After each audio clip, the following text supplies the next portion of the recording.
Aaron Cohn-Anisfeld.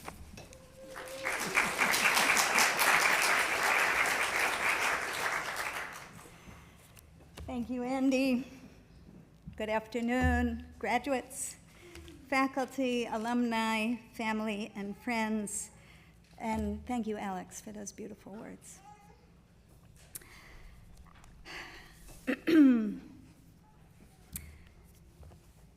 To our graduates, on behalf of the entire Hebrew College community, on behalf of your teachers, on behalf of the Hebrew College Board of Trustees, I'm delighted to congratulate you and to wish you a warm and big, heartfelt mazel tov. To all those who have supported and sustained these students, who've rooted and rallied for them, who've believed in them, family members, mentors, colleagues, communities, friends, thank you all and congratulations to you as well. We're overjoyed to mark this milestone today, and we're grateful that so many of your loved ones near and far are able to celebrate with us virtually as well. 100 years ago, a small group of pioneers opened the doors of Hebrew Teachers College on Crawford Street in Roxbury, Massachusetts. We've been celebrating our centennial all year. I hope you've noticed. And this coming Thursday evening, we'll conclude the festivities with a centennial gala at Temple Beth Elohim in Wellesley, to which you're all warmly invited. Throughout the year, we've returned to a three-part theme captured in 3 words: remember, renew, reimagine. I want to return to those words now and reflect on them briefly in relation to this moment in the college's history and for you, our graduates, to this moment in your lives. Remember. To remember, both individually and collectively, is to acknowledge the debt we owe to our ancestors, to our predecessors, to those who've shaped us and made it possible for us to stand here today. To remember is to be humbled by the sweep of history that forms the unfolding context of our learning and our lives, and by the awareness that those who came before us faced challenges at least as great and sometimes far more grave than those before us today. To remember is to know that where we are is not where we have always been, nor is it where we will always be. In this sense, to remember is to hope. Renew. To renew is to be alive. In Masechet Eruvin of the Babylonian Talmud, we learn, Ein Beit Midrash belo chidush. There is no Beit Midrash, there is no house of study without renewal, without the insights and ideas that emerge from the dialogue between the voices on the pages of our ancient texts and the living, breathing voices around the tables of the Beit Midrash. At the heart of this teaching is the idea that Torah is a continual process of renewal, a continual process of co-creation. And it is essential to elicit the contributions of everyone in the room, not only as an act of hospitality, but because each person's unique voice is needed for the fullness of the community to unfold and for the expansiveness of Torah to emerge. For each of us individually and for all of us together, it is our continued capacity for renewal that enlivens us, that replenishes the wells of love and grief, of wisdom and wonder, of patience and strength from which we draw. Reimagine. We chose to put this word at the start of our new mission statement last year. reimagining Jewish learning and leadership for an interconnected world. For the college, this has been a period of profound reimagining, as you can see quite tangibly in the construction site around you when you walked in. I'm inspired by the vision of collaboration that this new shared campus represents, and I'm so excited to begin our next chapter with other partner organizations creating a vibrant hub, a vibrant communal hub that brings together so many different expressions of Jewish life. Art, music, justice, movement, study, spiritual practice, prayer, and more. Each a doorway, each an opening to deeper learning, growth, and connection. In the face of forces that conspire to tear us apart, this vision feels like a powerful affirmation that we are part of a greater whole, and we urgently need to learn to live and to lead that way. What does it mean for each of us to cultivate our capacity to reimagine? And what does it take to reimagine wisely? Here I want to lift up a teaching from the Babylonian Talmud, Masechet Tamid, which teaches, Ezehu Chacham haro'eh et hanolad, who is wise, the one who sees what is being born. Conventionally, this has been understood and translated to mean that the wise person can anticipate the consequences of their actions. I'm going to go out on a limb and say that at this point in my life, I'm pretty sure that that is Narishkeit. Yes, we can and should try to be responsible about the decisions we make. But in spite of what all the pundits or prophets or strategic planners will tell you, we really do not know what is coming around the bend. We just don't. If we didn't understand this before, surely the last 2 years of global pandemic have brought the lesson home. It is important not to confuse the work of reimagining with the work of predicting the future. But listening more closely to the language of the text, I actually hear a different suggestion in this teaching from Masechet Tamid. Ezo Chacham, who is wise, haro'eh et hanolad, the one who sees the nolad. The word nolad refers to a newborn child or to the first sliver of moon at the beginning of the new month. Thank God we've already been rescued from the realm of abstraction. But what is it that we're seeing when we see a newborn child or a sliver of moon in the sky?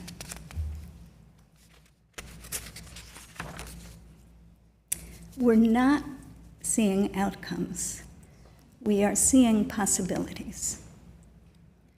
We're witnessing the insistent arrival of newness in our world, in our arms, in our night sky, new possibilities waiting for us to take notice. There is great tenderness in this act of seeing, and courage too. These vessels of possibility are so small and carry so much. And we don't know what will be. To reimagine wisely is to take notice and to take care. To understand that we are witnesses and we are also midwives, seeing, holding, beckoning others to see what is being born. Uvachartem b'chaim. may all of us choose life.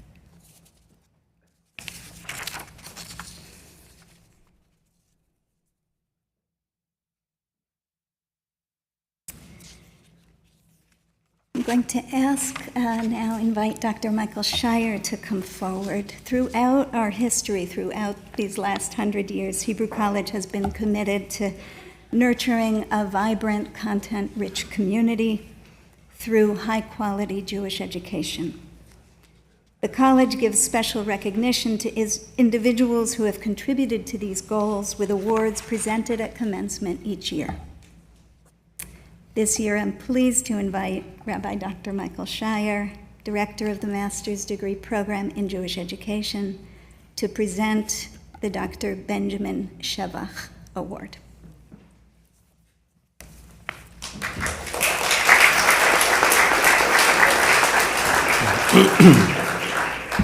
Good morning, Shalom. The award being presented today is named for Dr. Benjamin J. Shevach. Dr. Shevach left an indelible mark on Jewish education in Boston. The award that bears his name recognizes distinguished achievement in Jewish educational leadership. The Dr. Benjamin J. Shevach Award is the highest award that Hebrew College bestows for achievement in the field of Jewish education. And this year, we are proud and privileged to present it to Dr. Deborah Skolnick-Einhorn.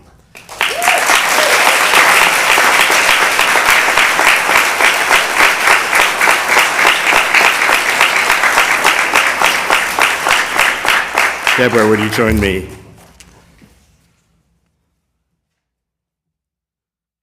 Such a delight to stand next to my colleague and friend. Dr. Deborah Skolnick-Einhorn serves as the head of school at the Milton Gottesman Jewish Day School of the nation's capital in Washington, D.C. Deborah was a professional member of staff here from 2002 to 2020, 18 full years. And she served as the Associate Dean of the Hebrew College's School of Jewish Education. In that role, Deborah ran and taught in graduate programs, training Jewish educators with an emphasis on mentoring, administration, and creating teacher leaders. A graduate of Tufts University, Deborah earned an MA in Modern Jewish Studies from the Jewish Theological Seminary and a PhD in American Jewish Life from Brandeis. Deborah is the recipient of Brandeis University's Excellence in Teaching Prize and was named Indiana University's inaugural Women and Philanthropy Fellow.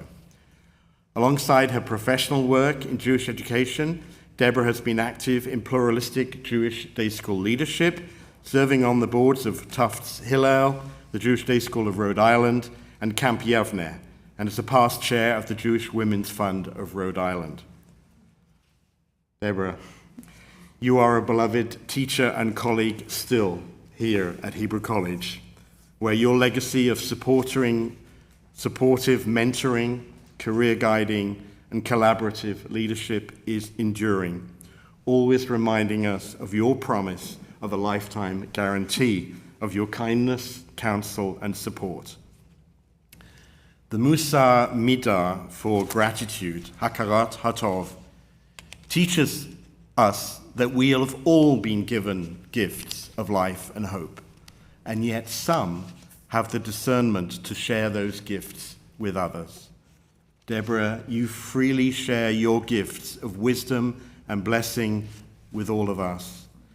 All of those in your new school, all of us in our School of Education, Rabbinic School, and Cantorial School here at Hebrew College, and with your precious family too. Hakarat Hatov like that satisfies the soul. May it continue to do so for you. In recognition of your remarkable contribution to Jewish education and to your collective experience as a teacher of Torah, the college is honored, and I am privileged to present you with the Dr. Benjamin J. Shevach Award to you today. May you go from strength to strength.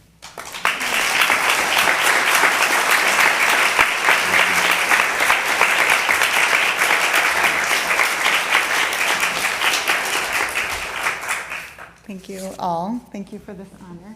I'm very grateful and moved, having sat here through many of these awards and never imagining being here on this other side. I just want to think about where we are in this moment and how I'm reflecting about Jewish leadership, Jewish educational leadership, and all of our graduates, whatever part of the field you're going to. I know you're going to be teachers in one way or another. It's been a hard couple of years to be a leader in Jewish education, as everyone knows. And I think a lot about what gets us going. And we sit here today at graduation and we celebrate the joy and the passion and the shots in the arm that you're going to get on so many days of your career. But I also want to think about the other days, the days when it's harder to get out of bed to do the work, the days when the responsibility feels like maybe this is too much. Can I do this? When we lived in Providence, there was a cute little gift shop right near Brown, and I picked up this card that then sat on my bulletin board for all my years at Hebrew College, and it had a Serta Dibrot on the front. It had the tablets, and when you opened it, it said, "I don't know about you, but I don't like being commanded." And I kept it because it was so American. Right? It's so American, this discomfort with being commanded or obligated to something. But I want to propose to you that obligation is the beauty of Jewish leadership. It is the beauty of being part of a Jewish community, to be mutually obligated with people. And that we, instead of feeling that American weight of obligation and focusing only on our rights and our privileges as individuals, the fact that we think about how are we obligated to other people, how are we interconnected, how are we tethered to each other. Thank you, Sharon, for that language. How are we tethered to each other? And instead of obligation bearing down on us, how does it pick us back up? So I bless you with days, so many days, where the joy and the passion are just endless. And when those other days come, may you have the joy and the weight of obligation which picks you up and ties you to those around you. Mazal tov.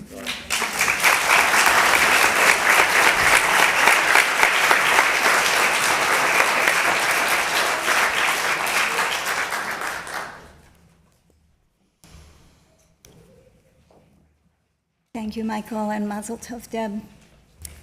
I have to say, first, we're really honored to be able to honor your exemplary leadership and many years of service with this award. And I just want to add that bumping into you in the hallway made me so nostalgic for bumping into you in the hallway, specifically because every time you bump into Deb in the hallway, you learn something.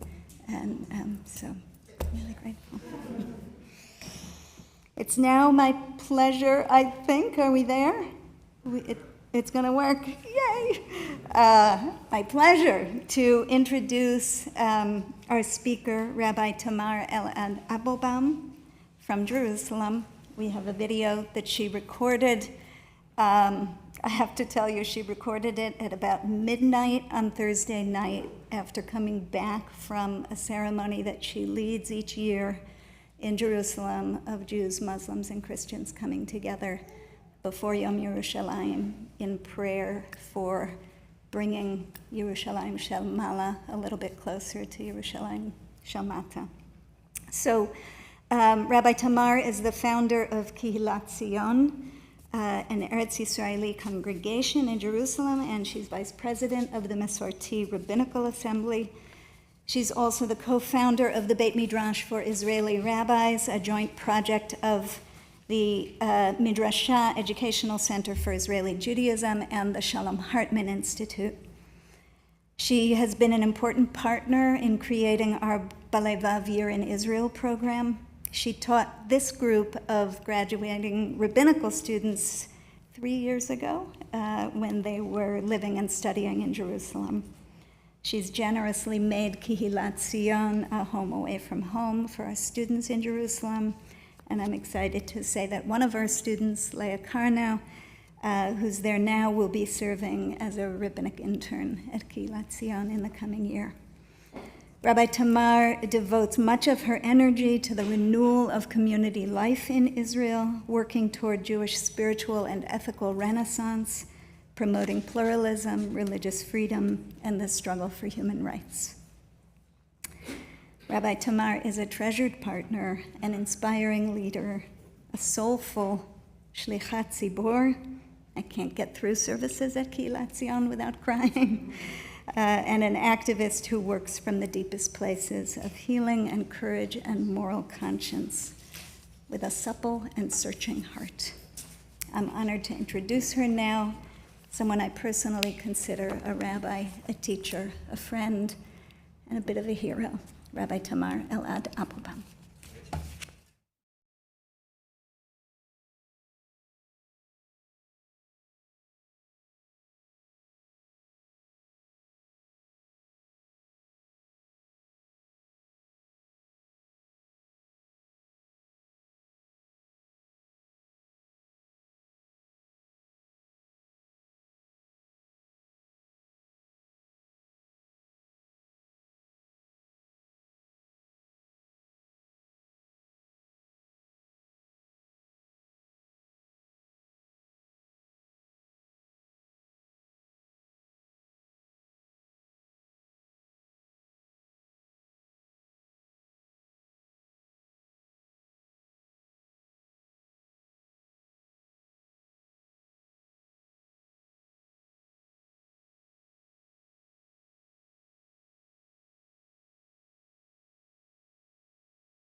Shalom from Jerusalem. I want to thank you so much for inviting me to be with you today. And I want to especially thank the President, Rabbi Sharon, for inviting me to this holy gathering, especially on this year of the 100th birthday of the Hebrew College and all the beauty and the growth that it's going through. Blessing you from Yerushalayim, from Jerusalem, is a very special moment for me, knowing that there are leaders in America and all around the world growing in an institution of excellence, of the soul, of the heart, of wisdom, of the intellectual quest of a leader. A leader, more than anything else, needs to be honest. Many times I think that honesty is the very leadership of the Torah itself, telling us in the very first words of honesty, Bereshit. The Tikkunei Zohar, the book of the Tikkunei Zohar, teaches that Bereshit holds in it, wraps in it, folds in it, everything that we need to do to know about reality. And today, these days, I think especially about one word that lies and resides in the very first word of a leader called Torah, the word Bereshit. And that word that resides in the word Bereshit is Bor, a pit. When one falls into a pit. In many ways, I think that right now our world is in a pit. When you look at private people who've gone through COVID and suffered much, elderly who had many dreams and didn't necessarily know if they could go through them or not, youngsters who had a very difficult time being far away from their friends, asking themselves, what does it mean to be in a world that has such maladies? Many nations, a very huge, frightening war in the Ukraine, 100 million refugees all around the world, children, elderly, and a world that has fever. It's so much. And yet I think that this might be what the Torah is teaching us as leaders. The Torah teaches us as leaders that sometimes you just have to be exactly where you are. Sometimes you have to be exactly where human beings are. There is no other better place than being with them, even sometimes deep in the pit, Bor. The Torah teaches us that creation starts from a pit, from darkness. Tefillah, prayer, teaches us that the word Boreh, creator, comes from the word Bor. We pray to God from within a pit, when the ability of human beings stops and we need help, and we're humble enough to know it. Many times I think that the most incredible thing in the growth of this world is that trees, beautiful trees of fruit, they start their lives from a pit, Bor, a dark place, deep inside, not even seen, but slowly a tree grows, a tree of life. Maybe the challenge of Jews is to be able to stand with people in a pit, Bor, and create bracha, to create a blessing. Because only then you understand that you are not alone, that there's someone carrying light in her, in him, in them, carrying light of ideas that are carried from generation to generation, carrying light of faith in human beings, carrying light of prayer, carrying light of patience and hope, sitting next to me. The Baal Shem Tov, the great Hasidic master, taught that life is full of pits, but the most important thing is that you know, wherever you are, whatever pit it is, there's a ladder who comes in with you and waits until you see it and you can climb with it. I think he meant Jewish leaders. Every pit in this world has to be a place where there's a leader, an educational leader, a chazan or a rabbi, being there, holding someone a hand, reminding him that he himself, wherever he is bracha, is a blessing to the world. Today I want to tell you that here in Jerusalem it's night. It's Thursday night, on the way to Shabbat, on the way to Jerusalem Day. And yet I feel that over there at the Hebrew College, there are many, many ladders of light. So many people need them. And soon you will be going and leading in so many places and making them see their own blessings. There is no greater blessing in the world than you. And there is no greater dedication in the world than you. Here in Yerushalayim, we pray, Bonei Yerushalayim, may you build Jerusalem. Bonei Yerushalayim is not something that ever happens in the past. We don't say Bana Yerushalayim. We say Bonei Yerushalayim. May you never stop building heavenly Jerusalem. And I want to bless you with this blessing, Bonei Yerushalayim. May you never stop building heavenly Jerusalem. Wherever you are, may you never stop building ladders of light wherever you are. May you always be a blessing. May you always find those who need to feel they are a blessing as well. May your road be safe. May your road be beautiful. May your road be meaningful. And may you feel that you are working one by one human being at a time. And yet all of them are growing one beautiful forest of the tree of life, deep from within honesty. They're growing up and creating ladders of light between the earth and the skies. Thank you for being light and ladders and blessing. May God Hashem bless you. Shalom from Yerushalayim.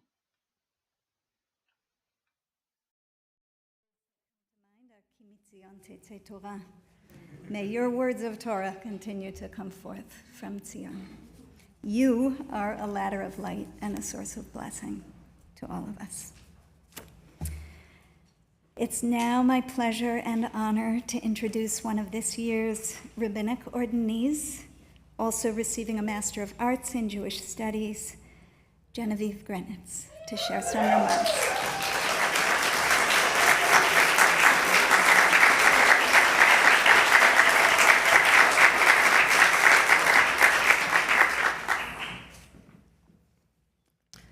Thanks.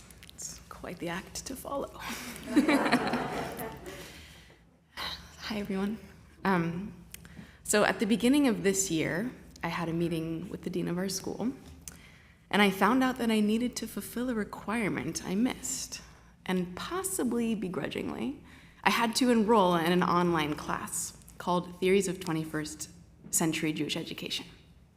1 week in the class, I learned about a theory called transformational learning, which describes effective learning to be learning that transforms someone's inner meaning scheme. Not just an addition of information, but an impactful experience of learning that changes the way the learner makes sense of the world. In the guidelines of this theory, the teacher's task is to create a safe space where the learner can undergo disorientation, since this is the inevitable interim between meaning-making schemes. In order to transform, the learner has to let go of their past schema of meaning-making and enter a period of disorientation before stabilizing oneself in a new, altered, and more fitting way of seeing the world. The goal of this style of learning is, in a certain sense, to bewilder the learner, leading them into their own wilderness and granting them tools to form something from the void there. This week, in our yearly Torah reading cycle, we turn to a new book, the book B'Midbar, the book of being in the wilderness, Midbar.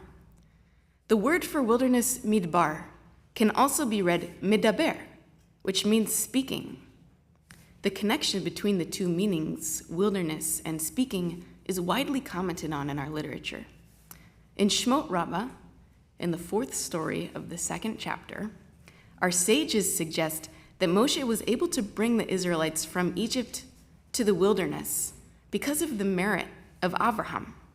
And then they make a wild claim. Ein midbar, ela dibor. Wilderness only signifies language. Speech and desert collapse into one.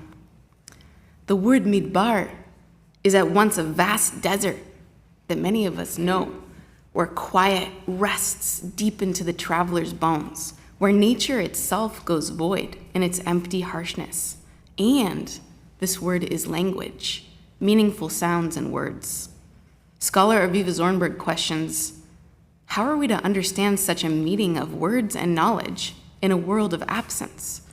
She says, the wilderness bewilders. It undermines the very ability to speak, to know one's own experience. Its emptiness dwarfs the force of one's imagination, end quote. The frontier of Jewish text seems to me an interface of this encounter between words and knowledge, and a world of absence.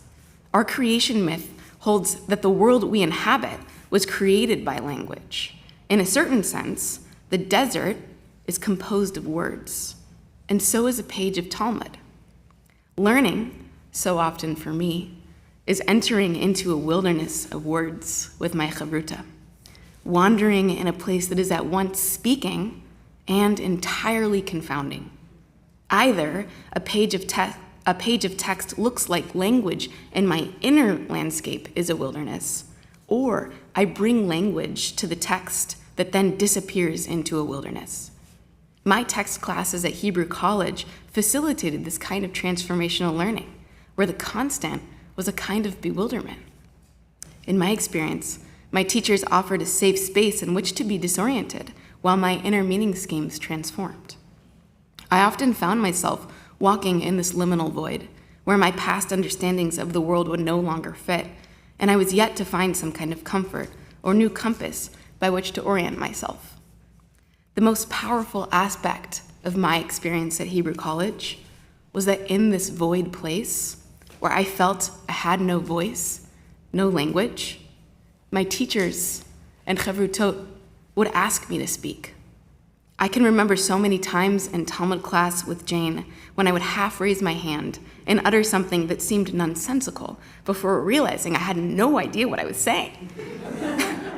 And she would encourage me to speak, even though I didn't know, to talk in the place of void. She believed I had a voice where I couldn't perceive one. Or times when my chavruta and I would look to each other to make meaning and speak inside the void we entered into in our studies. We would bring voice from one another in the wilderness.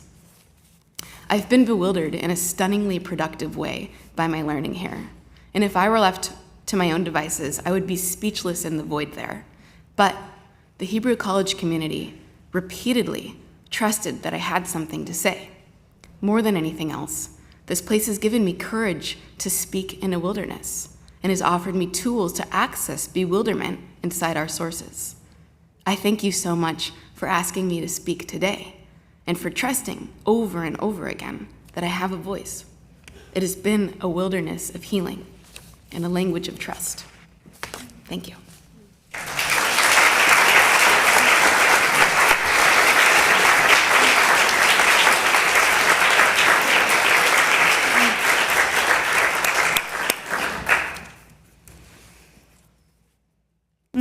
Thank you so much, Genevieve. I was going to say dvarim sheyotzim min halev nichnasim el halev, words that come from the heart, enter the heart. But now you've got me thinking also about dvarim shemotziim min halev, words that we draw forth from each other's hearts, enter the heart. Thank you.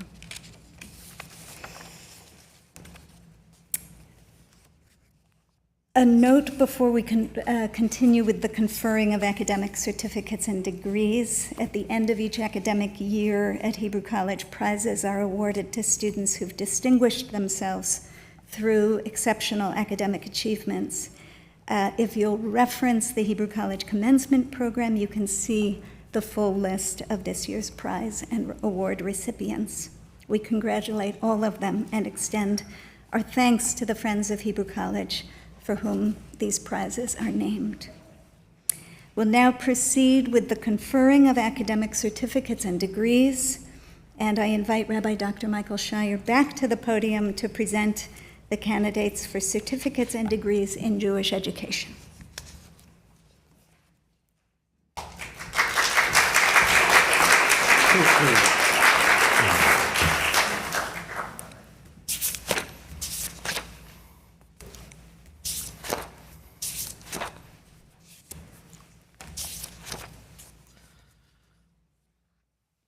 President Annisfeld, I'm pleased to call up the students who have completed the requirements for certificate and degrees in Jewish education who are present here today.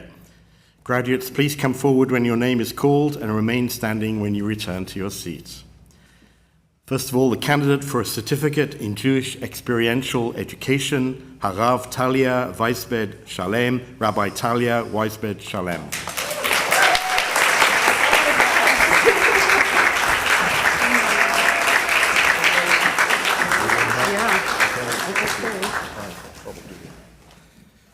Congratulations to you, Talia. And now the candidates for the Master of Jewish Education degree. Shira Batya Farber, Alan Farber.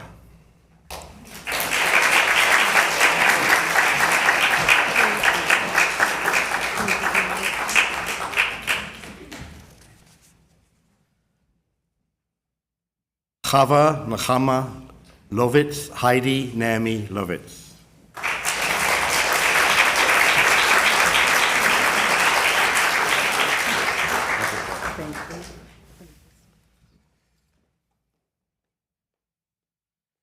Svia Noach, Deborah Lee Noah.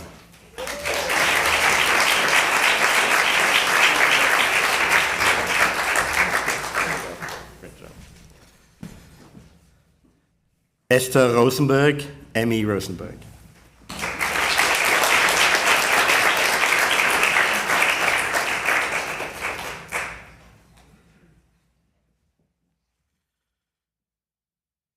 Shira Zissel Shazia, Rabbi Shira Zissel Shazia.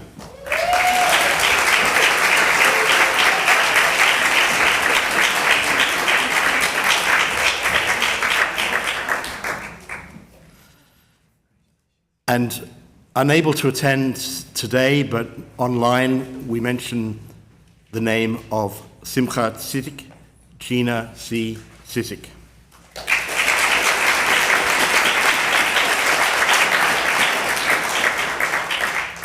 Congratulations to all of you, and we also will later on call up the 4 rabbinic ordinees who also obtained a Master's in Jewish Education this year. We also now acknowledge the dual Master in Jewish Education and Master of Arts in Jewish Studies degree, who is not able to be with us today, for he is in Colombia, and the name is Eliezer Gershon Sepulveda. Eliezer Sepulveda. Congratulations to you.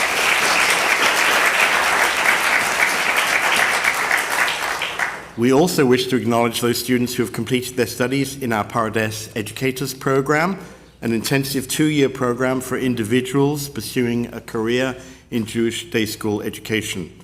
This program is a creative collaboration between Hebrew College and the Pardes Institute in Jerusalem, designed to train inspiring day school teachers for the North American Jewish community. It includes a combination of online courses, study in Israel, and field placements in Jewish day schools all around the country. Students in this program have earned a Master in Jewish Education degree with a concentration in Jewish day school education, and they will be participating at graduation ceremonies of the Pardes Institute in Jerusalem, and we join with our colleagues in Jerusalem in congratulating them on their achievements. And there are 3 of them: Chana Elisheva Boro, Valerie Rina Brown, and Matyahu Ben Teitelman. Hannah Elisheva Boro, Valerie Renee Brown, and Matthew Ben Teitelman.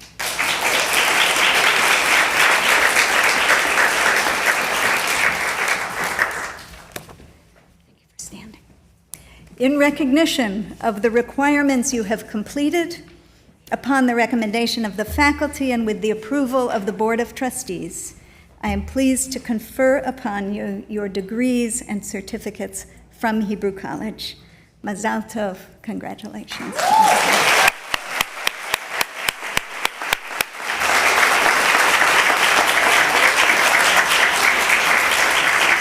And I now invite Rabbi Dr. Dan Judson, Chief Academic Officer and Dean of Hebrew College's Graduate Leadership Programs, to present the candidates for certificates and degrees in our music, cantorial, and rabbinic programs. I will note that this afternoon, cantorial and rabbinic students will participate in special ordination ceremonies at which they will receive their talitot and blessings from the faculty in recognition of their new status as cantors and rabbis.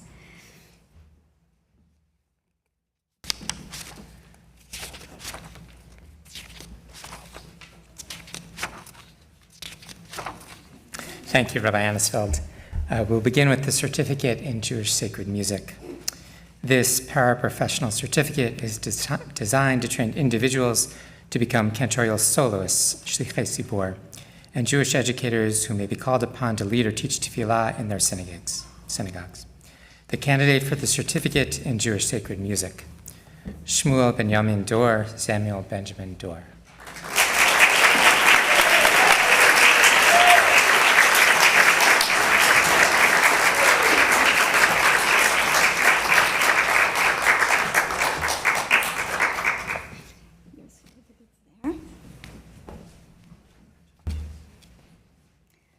Shmuel, in recognition of the requirements you have completed, upon the recommendation of the faculty and with the approval of the Board of Trustees, I am pleased to confer upon you your certificate from Hebrew College. Mazal Tov.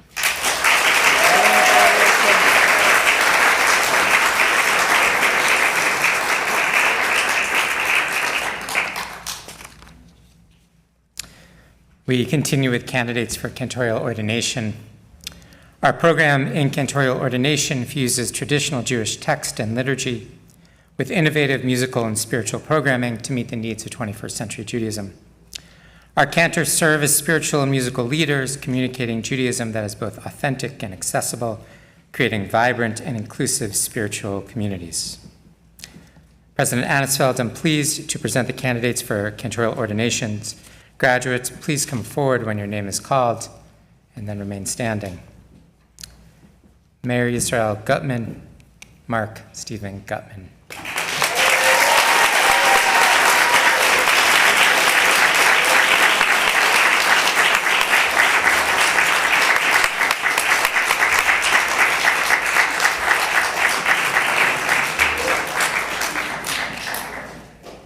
Gershon Yosef 14, Daniel 14.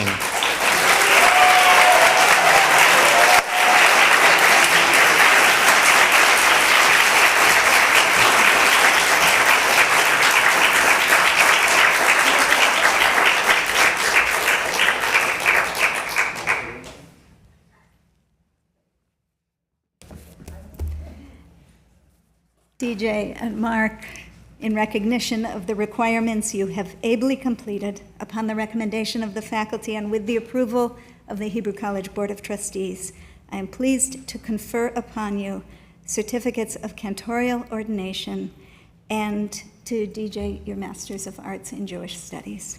Mazal tov.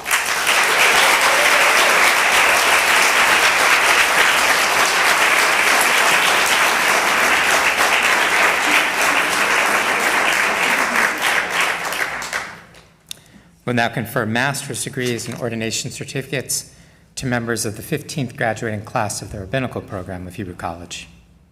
This program combines traditional text study of the highest standard with graduate academic and professional training to prepare rabbis who are well-versed in Jewish texts and tradition and who have the knowledge, sensitivity, and skills to serve and inspire 21st century Jewish communities. President Anisfeld, I'm pleased to present the candidates who have completed the requirements for Rabbinical Ordination and either Masters of Jewish Arts in Jewish Studies or Masters in Jewish Education.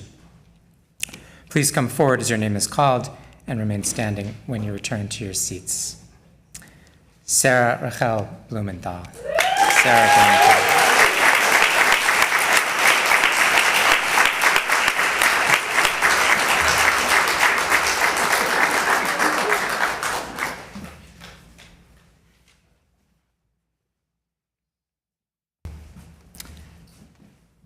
Bacha Ilana Illinois.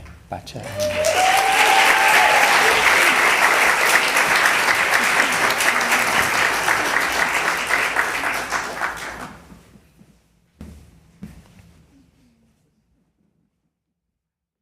Galia Netta Fleischman, Julia Marina Fleischman.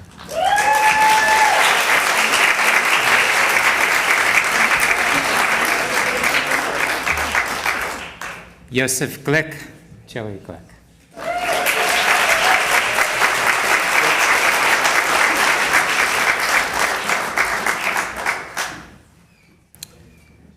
Rachel Yosef Granitz, Genevieve Granitz.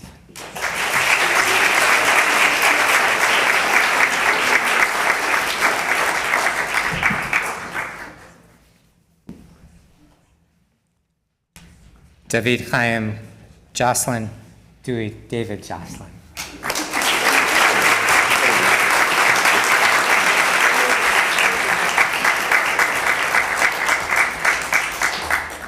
Svea Kennedy, Stephanie Ellen Charlotte Kennedy.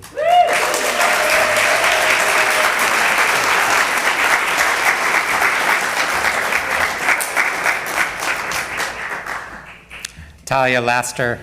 Talia Laster.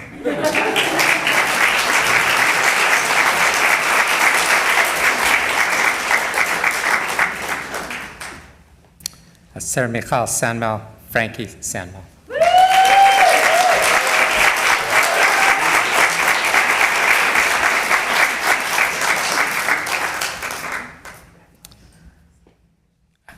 Yael Bacha Werber. Yael Werber.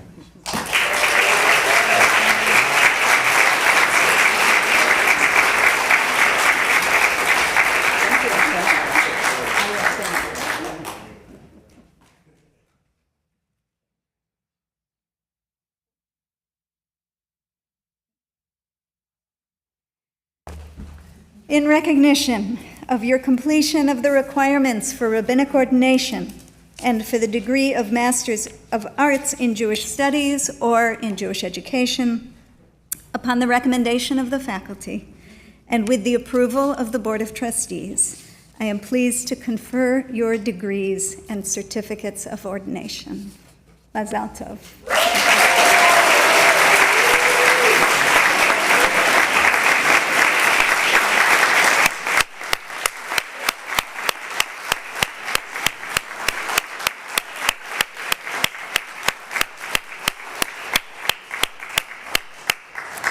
Now happy to invite Andy Offit, the chair of the Board of Trustees, and my friend, to share some brief closing greetings.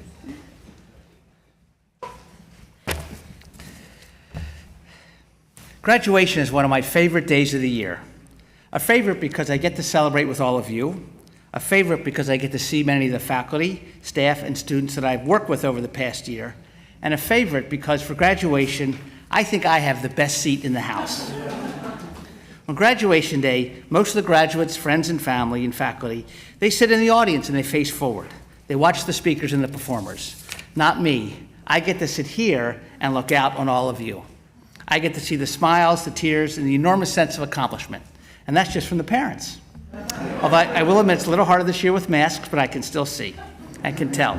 And for all of you graduates, Rabbinical School, Cantorial School, our graduate programs, I can see relief, some trepidation of what is to come, and like your families, the smiles and the tears and the enormous sense of accomplishment. You all did it, and it shows. And sitting here, I get to see it. I get to see you. And it's fun and it gives me a sense of pride on my favorite day of the year. Our board works very hard to make Hebrew College the highest performing institution, and we do all this for you. We love the work, but it's sometimes hard. But sitting here today, seeing all of you, I know why we do what we do, and I know that it's worth it. And so one final note. For the Rabbinical School students graduating today, you've studied for the last 5 years. For me as chair, it has also been 5 years. So I started when you started. The only difference is you're leaving and I'm not leaving. But that's a different thing. So we've all been here 5 years. You got your RABBI cake, and I got my CHAIR cake. So we did it, both of us, 5 years. Congratulations. Oh, right. Sorry. Apologize. Yep, and so now I want to call upon Rabbi Shira Shazir, an alumni of our Rabbinical School program, and a recipient today of her Master of Jewish Education degree, to offer the closing prayer.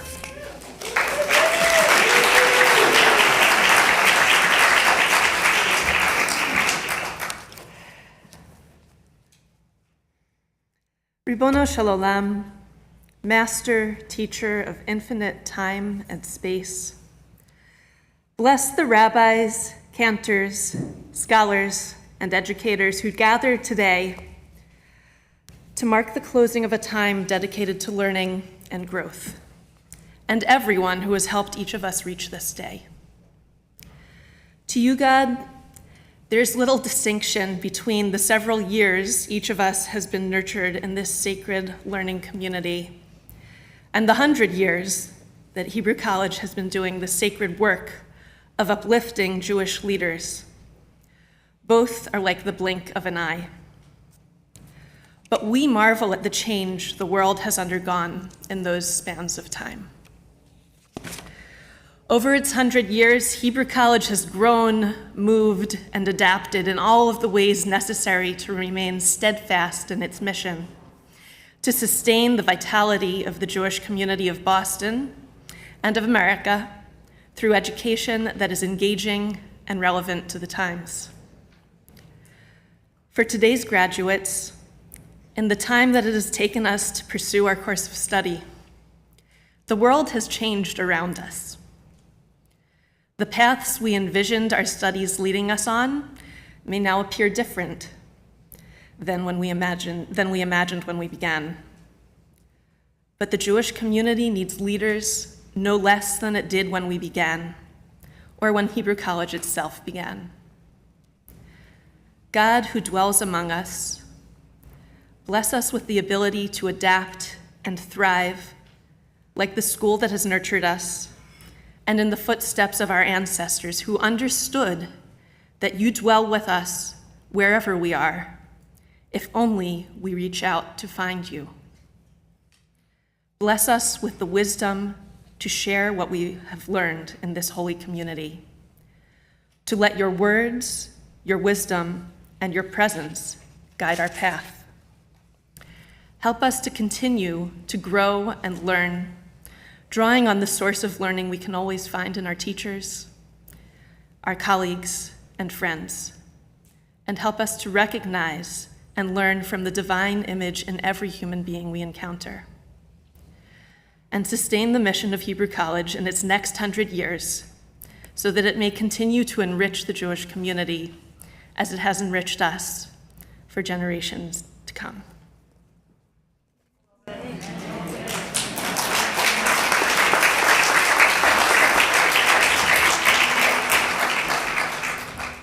Thank you so much, Shira.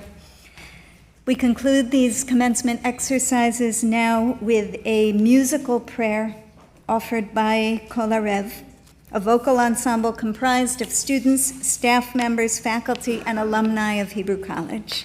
They will be presenting Oseh Shalom with music by the renowned musician and Hebrew College faculty member, Cantor Jeff Klepper.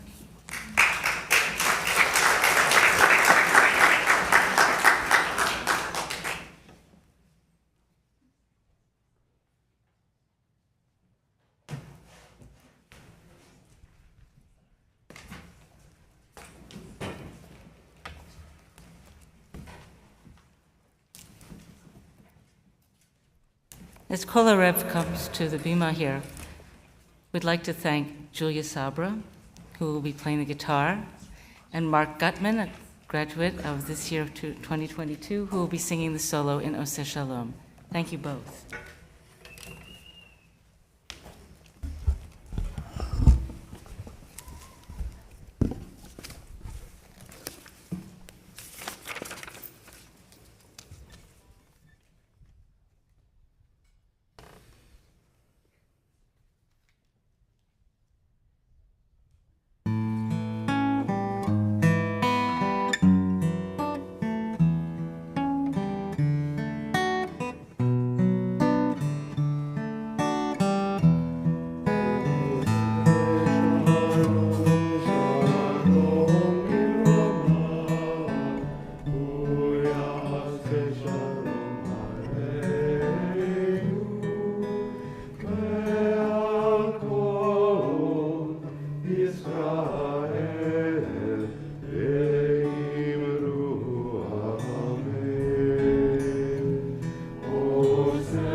Thank you, Kol Arev.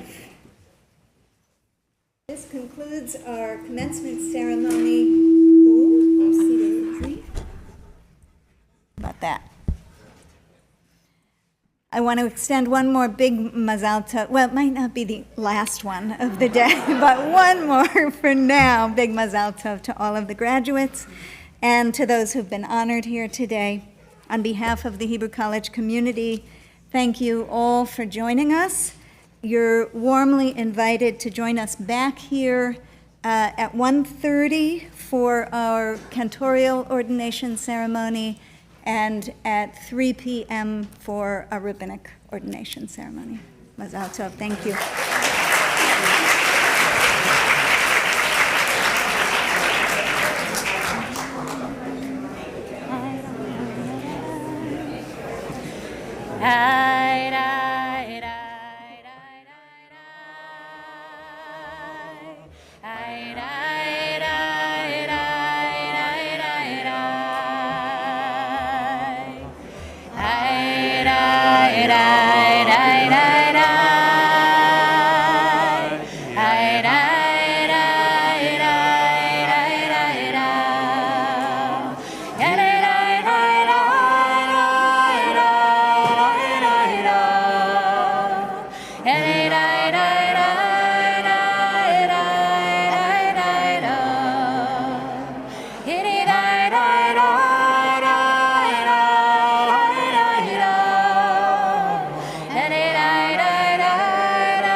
Good afternoon, everyone.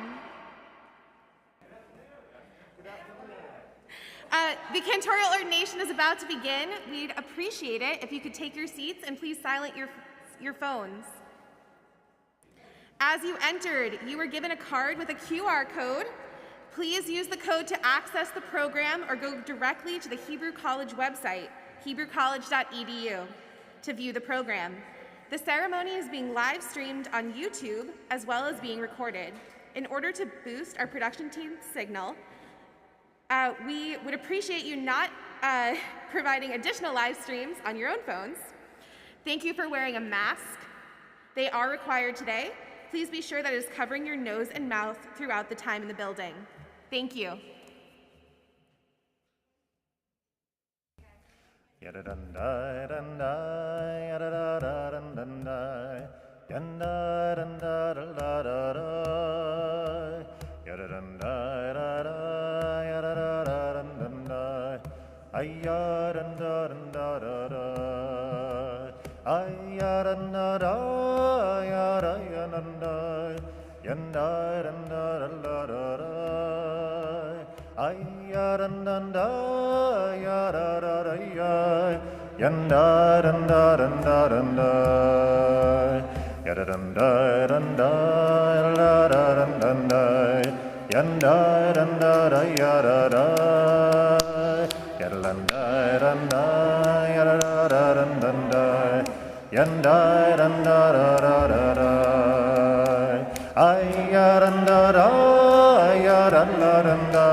Thank you, Ken.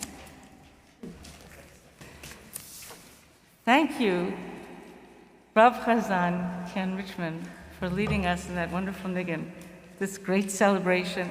Good afternoon, everyone. Good afternoon.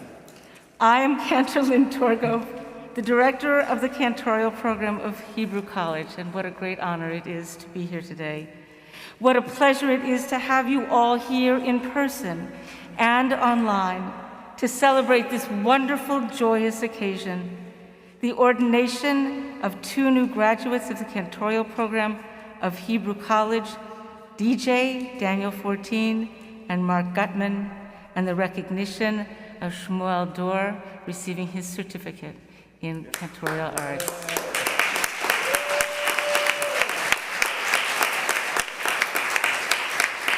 Welcome, welcome to everyone. It is my great honor now to introduce the president of Hebrew College, Rabbi Sharon Cohen Anisfeld.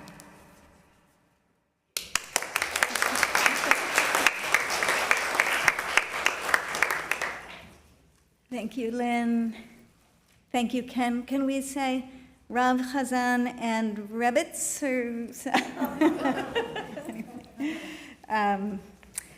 Welcome, everyone. Mazal Tov. DJ and Mark, we're so delighted to celebrate with you today. One of my favorite midrashim is a rabbinic commentary from Vayikra Rabbah, inspired by a verse from Acharei Mot Kedoshim. You shall not copy the practices of the land of ancient Egypt. The verse is not uncomplicated, and over the generations it's come to be understood and interpreted in many different ways. in the context of this particular midrash, copying the practices of the land of Egypt is understood as losing the power of our own distinctive religious language, our own language for blessing, for grieving, for giving thanks, and for offering prayer. A series of vignettes are offered in the Midrash, each of which involves a crisis of cultural and spiritual literacy. We find ourselves suddenly in a house of mourning or a house of prayer, where a blessing is called for and no one knows the right words to say or sing. In each case, one person shows up who knows the proper words. That person is compared to a Shoshan ben Achochim, a rose among thorns. And her speech is considered an act of chesed, an act of loving kindness.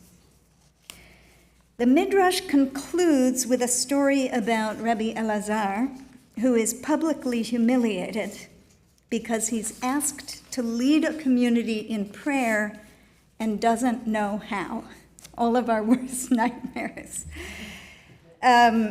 Sick with embarrassment, he returns to his teacher, Rabbi Akiva.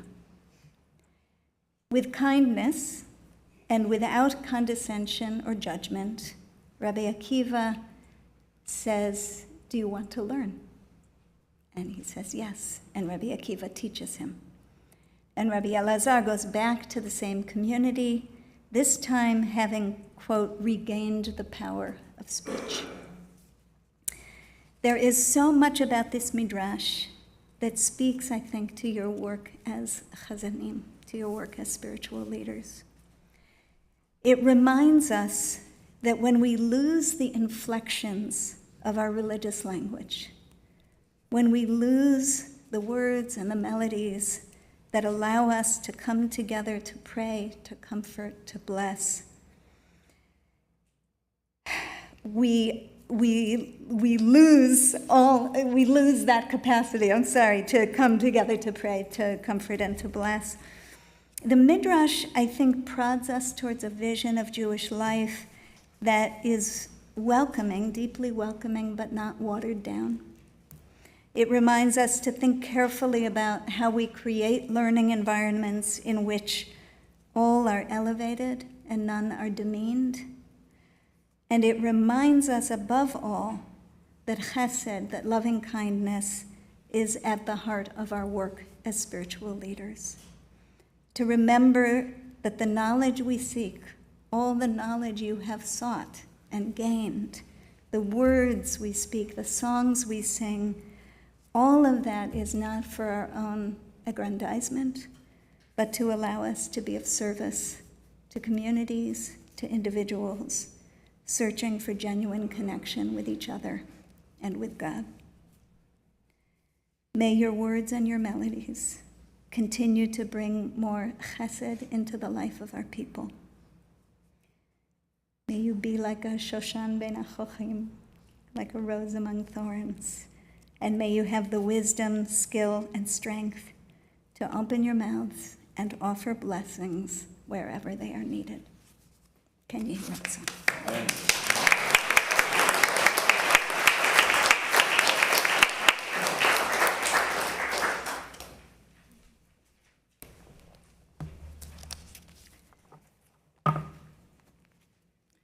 I'm Cantor Louise Treitman, and at the Jewish Music Institute for a long time.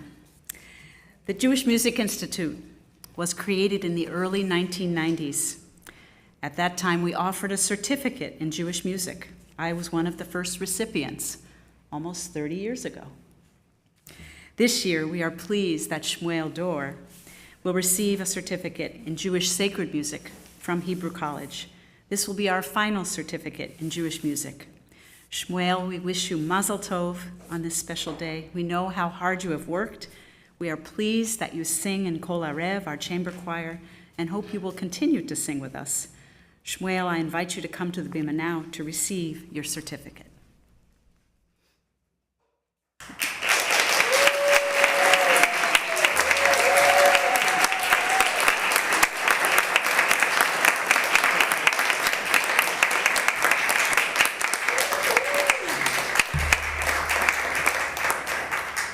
I'd now like to invite DJ 14 and Mark Gutman to offer a musical selection, Ana Dodi, with biblical text from Song of Songs, composed by former faculty member Cantor Charles Osborne.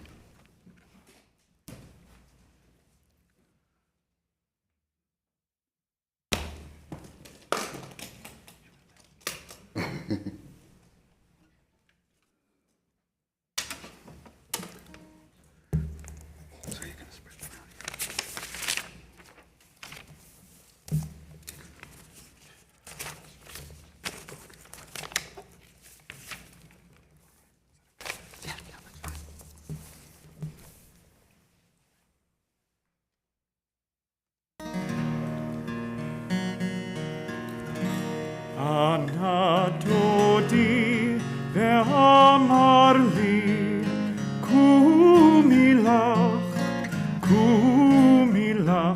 Rayati yafati ulchilach Rayati yafati ulchilach Ki nehasnav hava hageshem halach lo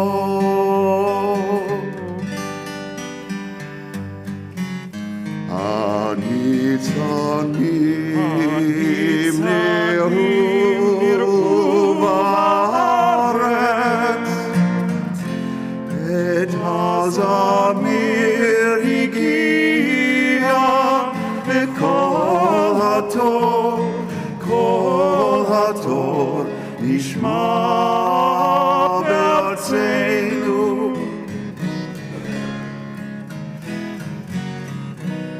Atenach antafageha behagvanim semadar natureach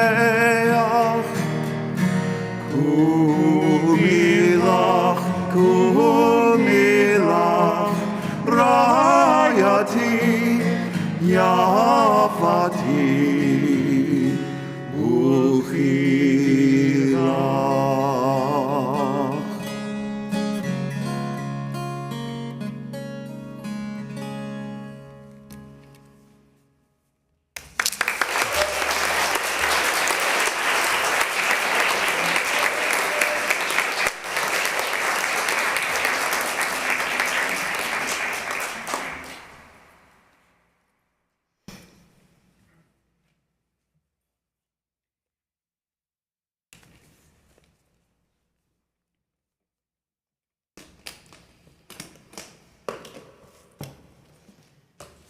We continue now with you, our Cantorial Ordination candidates.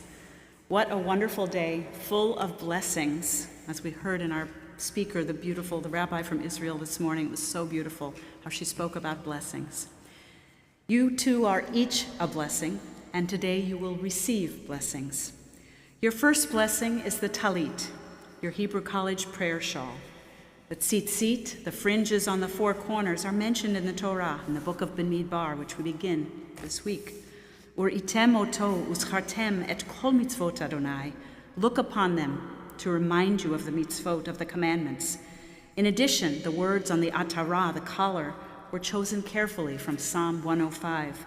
Shiru lo, zammeru lo, sichu bechol niflaotav. Sing to God, make music to God. Meditate on all God's wondrous acts.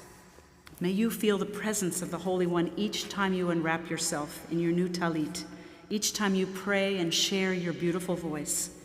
Your talit will be placed on your shoulders by one of our faculty members as you face the ark. Please take a few moments of silent reflection there. Your second blessing will be given to you by a faculty member of the college, a personal blessing from the heart. These words recognize that you are each on individual journeys, and we see you in your uniqueness.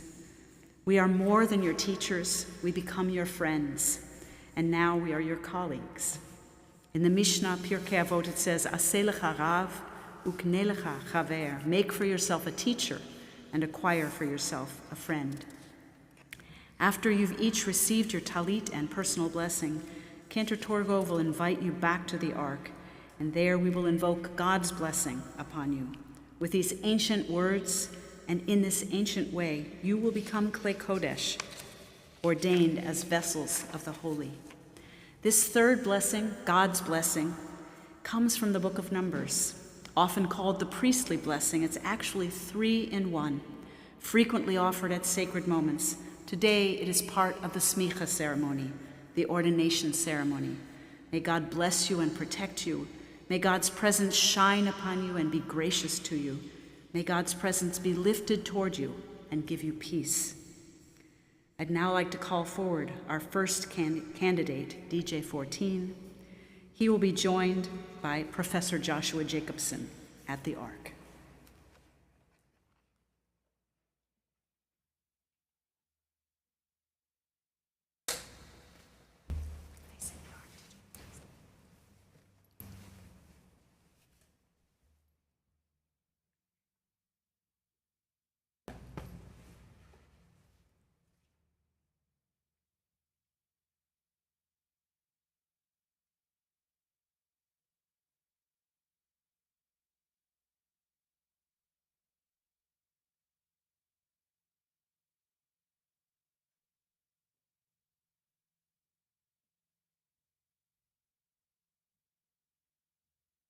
I would now like to call up Amy Lieberman, Director of Vocal Arts and Music Director of Kol Arev, to offer a blessing to DJ.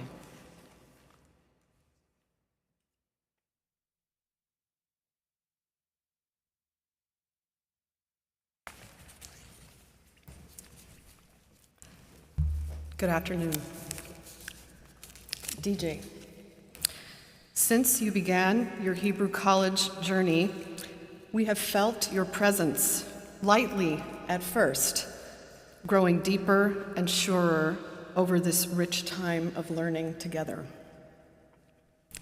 A simple request to your student cohorts and teachers to summarize what you have brought to this community yielded the following observations about you.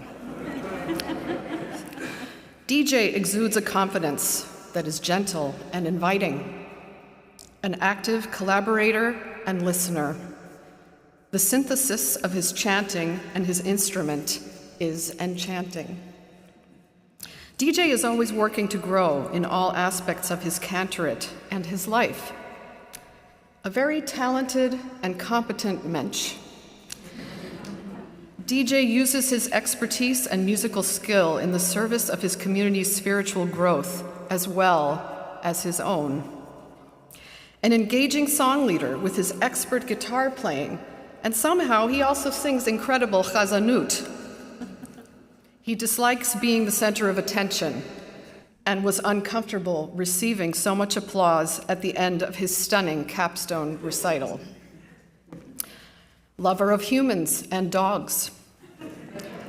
Holds sacred space with humility and grace. His heart is in his voice. While I could have written most of these words myself, I want to focus on this last thought that someone shared with me about DJ. It seems like there's nothing he can't do and nothing he won't do for others. This is the DJ I recognize, perhaps most easily, because it's the one we have benefited from on a daily basis. You say yes more than any person I've ever known. You say yes to the things that tend to go unnoticed, the things that fortify the scaffolding, that grease the wheels for the moment that the rubber hits the road. Yes to being the Kol Arev librarian. Yes to conducting a rehearsal in my absence on short notice, or recording the rehearsal for those who couldn't be there in person. Yes to converting an otherwise illegible handwritten score into finale to make all of our lives easier. Yes to helping this technologically hesitant musician bring the virtual voice recital to the Hebrew College YouTube channel during COVID, as well as singing gloriously on that recital. And then there are the things you've said yes to that are more public-facing, even though applause isn't your thing. Yes to powering through a nasty cold in order to perform on the tribute concert for Cantor Treitman. Yes to creating a beautiful music video for Hebrew College commencement exercises during the pandemic. Yes to singing the Mishaberach at the Mayor's Community Breakfast in Newton, singing as featured soloist on this past week's Zamir concert, and singing the El Malei Rachamim for the Jewish Partisan Education Foundation's virtual Yom HaShoah presentation. For 6 years, you said yes to serving 2 communities, Hebrew College and Temple Beth Shalom in Needham, to the fullest of your ability. We will never know just how you did it, probably by saying yes and yes again and again. DJ, your willingness to help, to bolster, to problem solve, to make us look good, to say yes, this quality has inspired those around you almost as much as your mastery of your native tongue, which is music. Your music making and the way it permeates all that you are is something uniquely yours that can never be taken from you. You must have a deep instinctive knowledge of this. Why else would you share this gift so generously and fully with all who know you? Your heart is in your voice. It is your heart that you share with us every day, and we are so fortunate and so grateful. One last thing. My wish for you is that you will come to believe that you have earned the right to say no once in a while. Mazel tov. Mazel tov.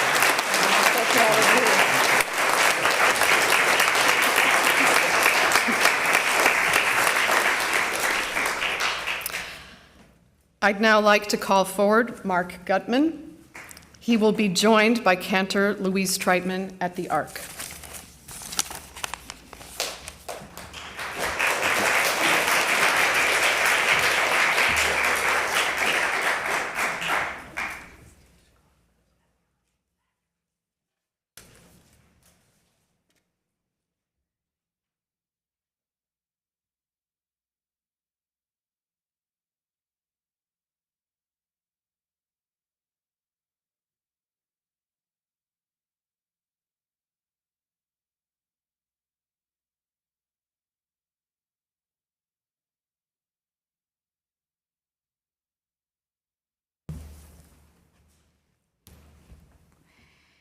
I would now like to call up Cantor Dr. Brian Mayer, former Dean of the School of Jewish Music and Hebrew College Cantorial Program faculty member, to offer a blessing for Mark Gutman, who I began my career here at Hebrew College 18 years ago.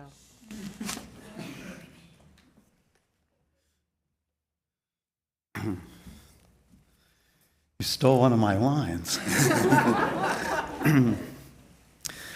Mark, you have arrived to this moment, Lazaman Hazeh.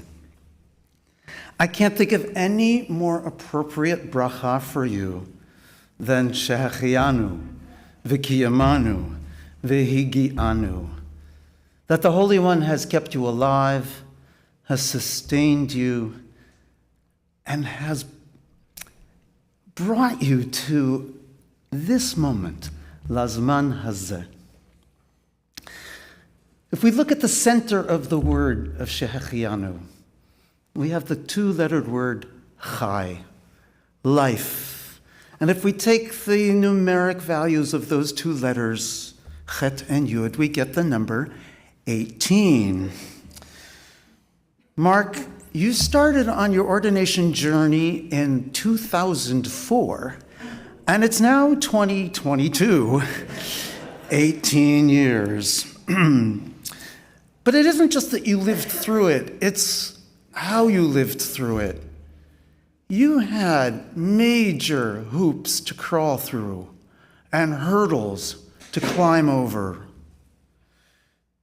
It was not smooth sailing from beginning to end, and it took you years to figure out how to use your beautiful brain in a way that was able to absorb and master the material that was in front of you. And then it took you a while to articulate that to us, your teachers, so that we could serve you much better. You also lived through a physical challenge, one that had you in so much chronic pain that I remember all those years ago, you could not stand up straight. And I remember you telling me you were verklempt, that you couldn't hold your beloved Maya in your arms. You endured a major surgery to fix your back, and thank God it worked. And then you came to see me at the college again to talk about maybe re-embarking on this ordination journey. And I saw you, and I heard you, and I remember saying to you in my office, Mark, you're like a different human being. And so you re-engaged, and you pushed yourself. Which brings me to the second word, vikiyamanu. At the center of that word is kayam, that which endures. You not only endured, you persevered and you succeeded. You learned, you grew, you blossomed, and we saw it in full living color at your capstone recital just a few weeks ago, where you were playing the guitar, which you didn't know how to do all that long ago. And you were performing with such beautiful, accomplished singing and musicianship that I think even surprised you. Vehigi anu, and now you have arrived at this moment, lazaman hazeh. And we've all arrived here with you. Higata, you made it. Vehigi anu, and we've arrived with you. Those of us on the faculty and in this community maybe know this much about those hoops and those hurdles. But Michelle and Maya, your mother, and the ones who are most dear to you know what these last 18 Chai years have been about for you. And so we celebrate your grand achievement of becoming a Chazan b'Yisrael in the way that you've been dreaming about for decades. So let's all sing the end of that bracha together. Let's join our voices in celebrating you.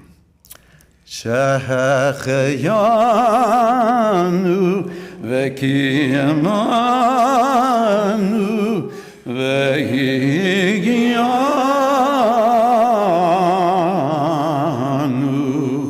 lazaman hazeh.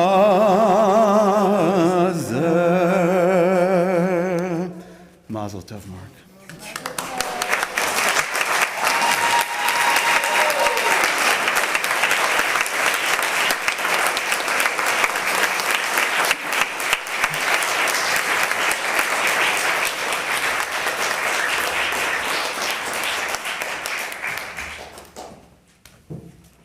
Mark and DJ, I'd like to offer a few words to you as well. My dear friends, my students, and my soon-to-be colleagues, today is a very auspicious day for your ordination ceremony. First, we just finished the book of Vayikra, the book of Leviticus, where we find the commandment to count the omer, a measurement of barley from the early spring harvest, counting 49 days or 7 weeks from the second night of Pesach until the festival of Shavuot. We learn from the Talmud, Menachot 65a, that the residents of all the towns adjacent to the site of the harvest would assemble there so that it would be harvested with great fanfare. These 7 weeks also point toward the holiday of Shavuot, the festival of weeks. 7 weeks until Matan Torah, the giving of the Torah to Moses on Mount Sinai. 7 weeks after the Exodus from Egypt. 7 weeks until the Israelites entered into the sanctified covenant with God. Now, today is the 43rd day of the Omer, a time when we focus on the mystical meaning of each day by performing the commandment to count each of the 7 days of each of the 7 weeks of the Omer. We assist in bringing about unification in the mystical realms and assisting in tikkun olam, the mending of this world. And there's more. And yesterday, we finished the last chapter of the book of Vayikra. The congregation stood for the last verse, and after the last word, they called together, Chazak, Chazak, v'nit chazek. Be strong, may we be strengthened, acclaiming the finishing of one book and dedicating ourselves to the study of the next book. What could be a more appropriate moment than this exclamation? For it is the day of your ordination, as you celebrate finishing one chapter of your life and dedicate yourself to the next. As the many weeks of waiting have come to this moment, I offer this blessing to both of you. May you gather together with your family and loved ones to celebrate this harvest, the offering of all of your weeks and days of study, devotion, commitment, creativity, and love. May you recognize the sanctity of this covenant, the promise and responsibility of serving God and the Jewish people through all of your travels, through the wildernesses of doubt and striving, and the arrivals of joy and fulfillment. May you count this day and every day with presence of mind and heart, learning that each small moment is an opportunity that points to the larger goal of uniting the disparate elements of your life, your community, and the world. And finally, we wish you strength from within yourselves, strength from the Holy One, and strength from all of us here today and beyond. Be strong, may you be strengthened. And let us all call out with joy and congratulations, Chazak, Chazak, v'nit chazek. Mazel tov.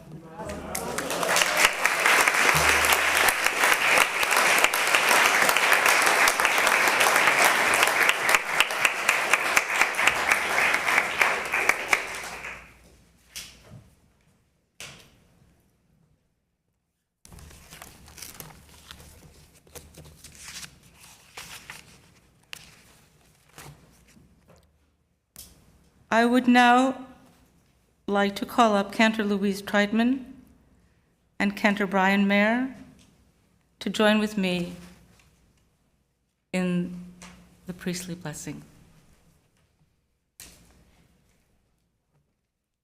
Mark and DJ.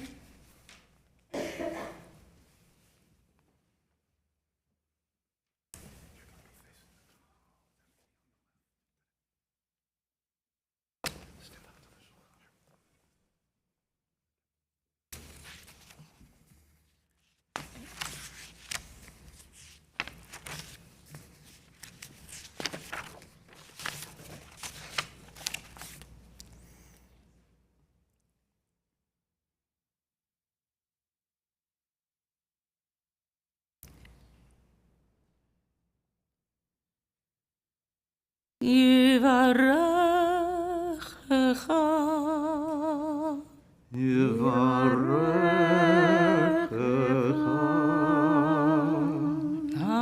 Adonai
I would now like to read the smicha document, the document of ordination.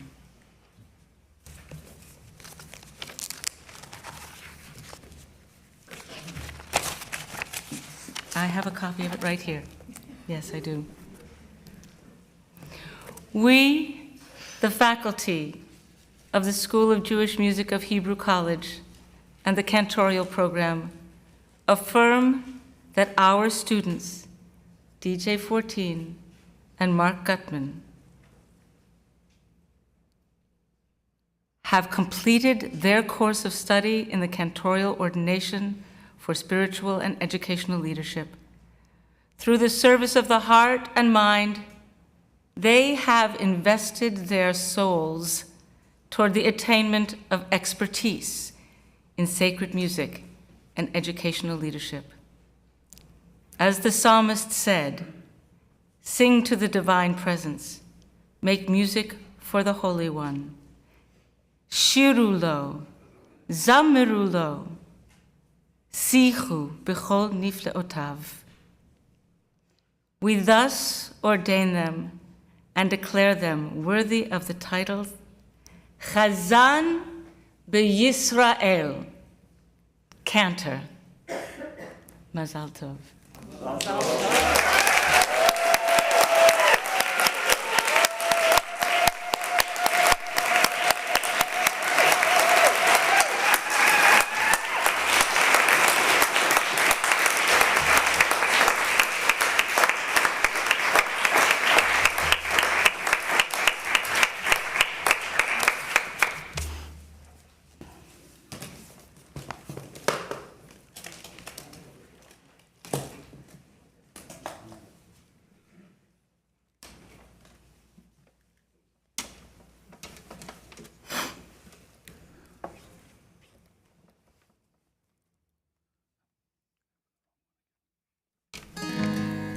It's a day to sing hallelujah, so if you know this one, feel free to join us.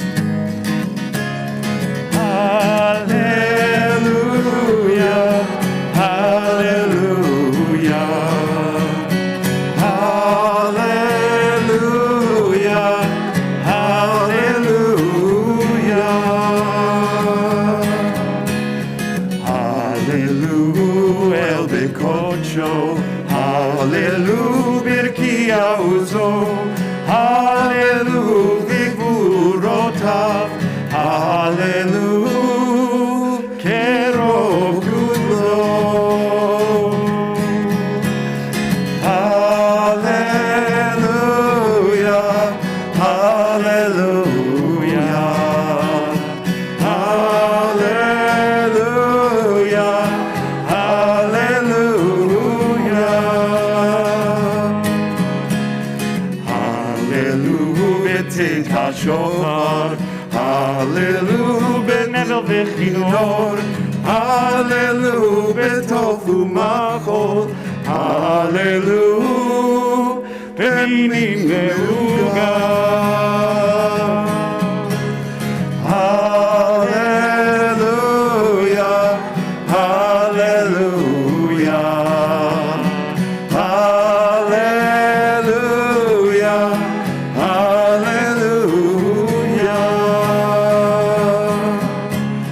hallelujah, b'tziltzilei shama, hallelujah, b'tziltzilei trua, kol hanshama tehallelya, kol hanshama tehallelya.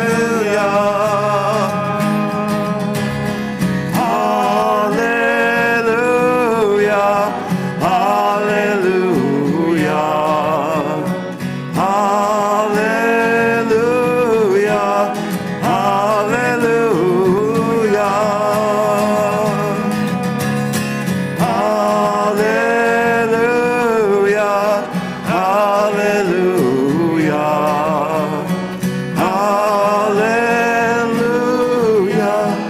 hallelujah.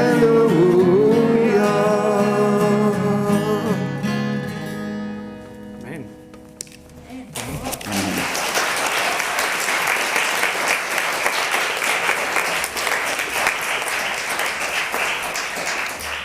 Mazel tov, mazel tov. Whenever I'm invited to install a new rabbi or chazan, I tell the same story. It's the story I'm about to tell now, which means I'm probably blowing my chances to be invited to install you because you know what I'm going to say. But here's the story. It's from my homiletics teacher. That is the teacher who taught me how to give sermons. Heard it maybe 30 years ago. It's not even that dramatic a story, but as you can hear, I keep telling it again and again. She said that she used to go hear a well-known preacher where she lived in New York City. She was a teacher of sermons, so she would like to go hear people who gave good sermons. And he was a well-known African-American minister, and there's normally a type of rhythm for a particular kind of preaching. The first part of the sermon is a kind of ambling, what I had for breakfast, sort of what I did on the way to church this morning, and then you build, and there's a crescendo that happens. That's a release of energy and feeling and spirit. She said one morning when she was there, the preacher was in the ambling part and the meandering and the what I had for breakfast and just couldn't get to the crescendo. She said she then heard the people behind her start saying, "Help him, Lord."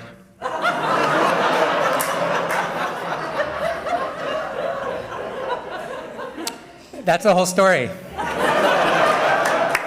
I tell it at every installation because I want people to recognize something that they understood that I think is sometimes lost in Jewish communities. Those parishioners understood that for them to pray, for them to feel the energy they needed, their preachers to lead them. They prayed so that he could pray so that they could pray. I'm so glad the two of you chose Psalm 150 to end on, because it's the prayer of the Chazan.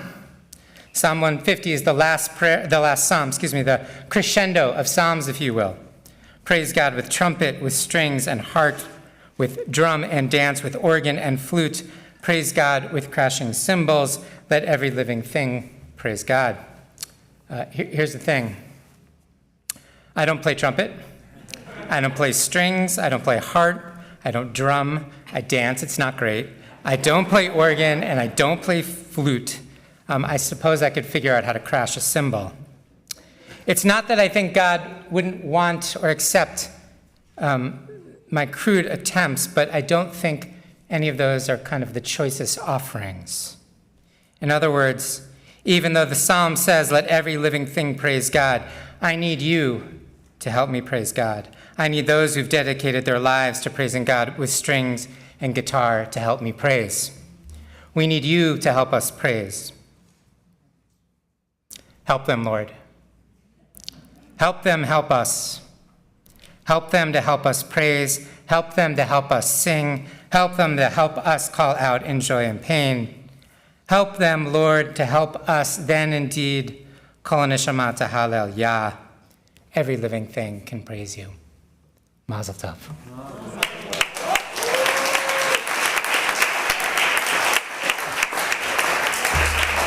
שיר שיר לה, זמר זמר לה, שיחו בכל נפלאותיו. שיר שיר לה, זמר זמר לה, שיחו בכל נפלאותיו. ידנדה ידנדה ידנדה ידנדה ידנדה ידנדה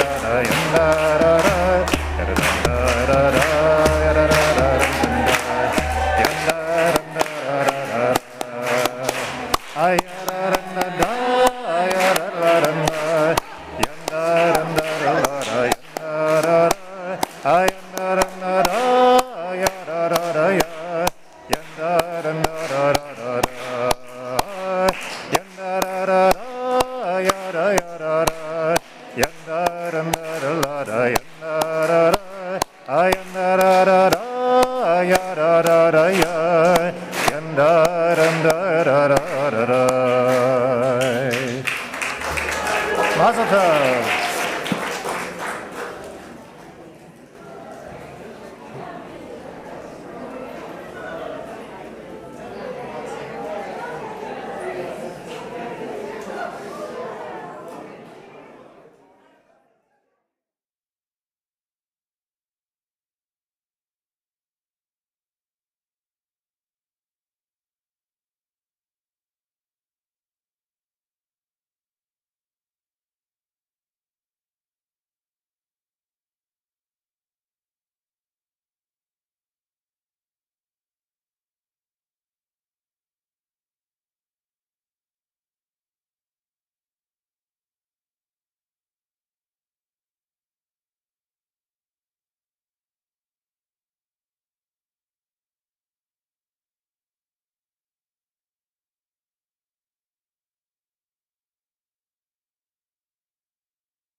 As you entered, you were given a card with a QR code. Please use the code to access the program or go directly to HebrewCollege.edu, the Hebrew College website, to view the program. The ceremony is being live streamed on YouTube as well as being recorded. In order to boost our production team's signal, we would appreciate you not providing additional live streams from your phone. Thank you for wearing a mask. They are required today. Please be sure that it is covering your nose and mouth throughout your time in the building. Thank you.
Somebody's excited.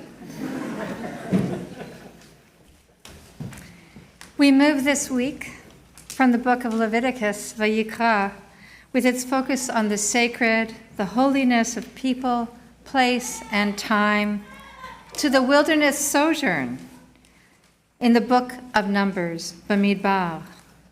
You too, graduating class of 2022, are moving into a kind of midbar, into the unknown, to borrow a song title from Frozen 2.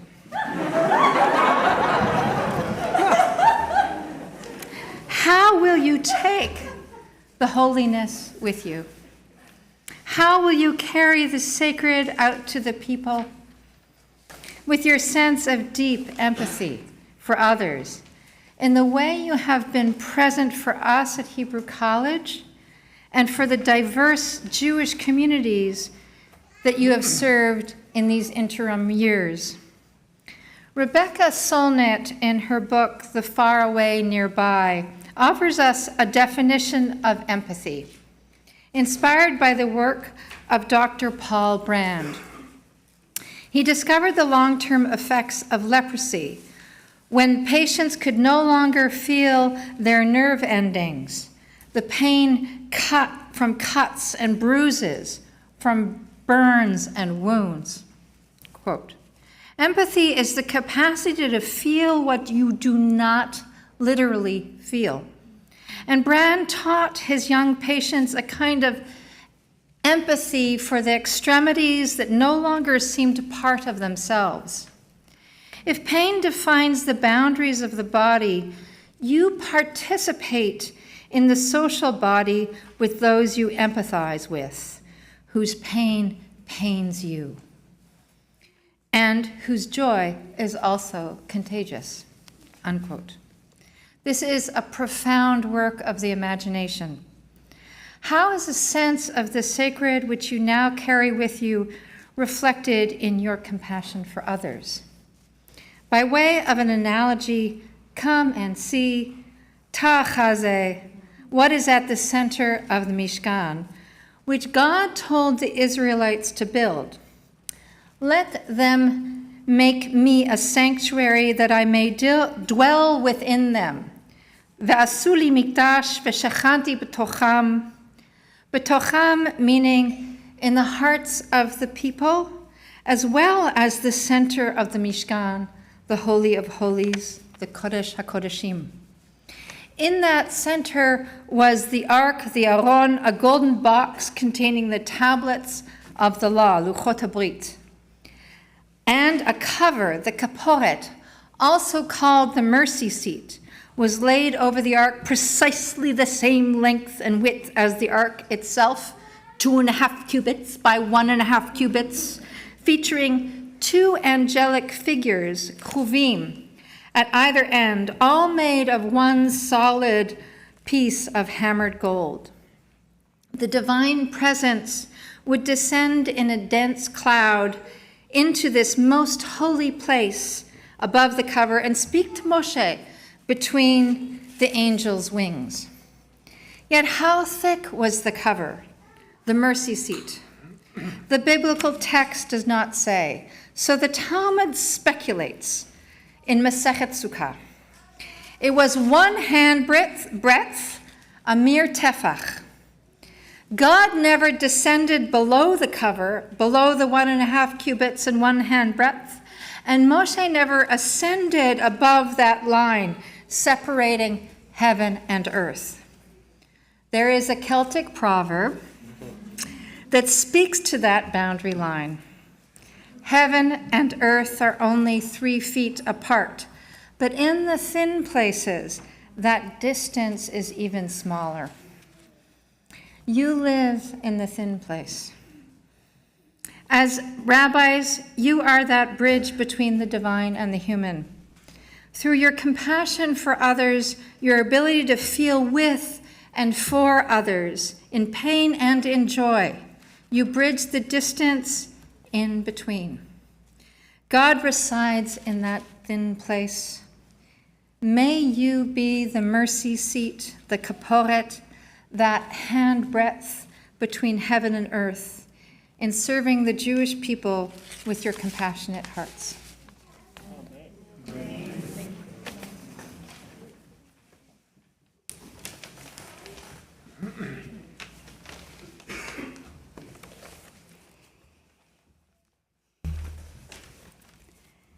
Whew. Tzolaim tovim. Good afternoon. Wonderful to see everyone.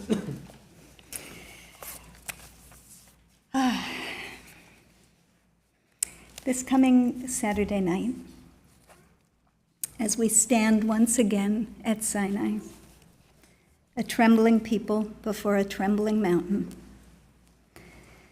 we do so both as a community and as individuals. A midrash from Pesikta de Rav Kahana offers the following image of the revelation at Sinai. Quote, "The divine word spoke to each and every person according to their particular capacity. And do not wonder at this, for when manna came down for Israel, each and every person tasted it in keeping with their own capacity. Infants, young people, old people, and if each and every person was enabled to taste the manna according to their particular capacity, how much more and more was each and every person enabled according to their particular capacity to hear the divine word." The Midrash invites us to imagine ourselves together and alone in a crowd at the foot of the mountain. All of us part of a covenantal community that is striving to live in relationship to the divine call. Each of us hearing it in a way that is as intimate and untranslatable as the taste of manna on the tongue. It's an image that's both beautiful and a little heartbreaking. It demands tremendous humility, a true acceptance of my own partialness, the limits of my own perspective. And yet beyond humility, there's also the promise of something else. Pirkei Avot teaches, Ezehu Ashir hasameach b'chelko, who is rich, the one who rejoices in his portion. The word for portion in Hebrew and English has a dual connotation. Our portion refers to our particular destiny in life, the blessings and burdens that we have uniquely received. It's particular to us, and in this sense, it is by definition partial, a portion. We are only part of a much larger picture, but once we embrace this perspective, humility gives birth to the joy of purpose and belonging.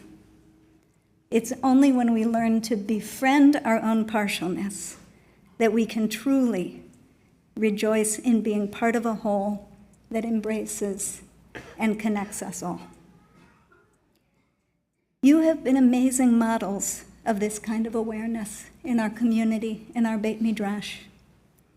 In a time when so many make the mistake of thinking that walking away from relationship with people who disagree with us is a show of courage, and that staying in relationship is a sign of cowardice and moral compromise, you have modeled the courage of sticking it out, staying in conversation and in relationship, even when you find yourselves deeply challenged by someone else's perspective. Our community, our Torah, has been deeper, more expansive, and more joyful because of you. I want to invite us to extend this awareness for a moment beyond the boundaries of human conflict and community into the realm of song, the song that all of creation is singing to the Holy One. Last year, sometime in the heart of the second winter of the pandemic, I learned from my brother, Rabbi Stephen Cohen, Santa Barbara, about Perek Shirah, an ancient Jewish text of unknown origin that sees all of creation singing and praying. Perek Shirah asks about each creature. What does she sing? What does the day sing? What does the night sing? What does the wind sing? What does the ocean sing? It turns out that according to Perek Shirah, each one of God's creatures has a particular verse that it sings. The sky sings, Hashamayim mesaprim kvod el. The heavens declare the glory of God. And the ocean sings, Mikolot maim rabim adirim mishberei yam. Above the voice of many waters, the mighty breakers of the ocean. The rooster sings, how long will you sleep, lazy person? When will you arise from your sleep? When the cat catches a mouse, it sings, I have pursued my enemies and overtaken them. And the poor little mouse, according to Perek Shirah, sings, I admit that I deserve this. The rivers, the mountains, the fig trees, the pomegranate, the palm tree, the olive tree, the dove, the vulture, the swallow, the crane, the fly, the grasshopper, the whale, each one of them sings to God a verse especially assigned to them from Scripture.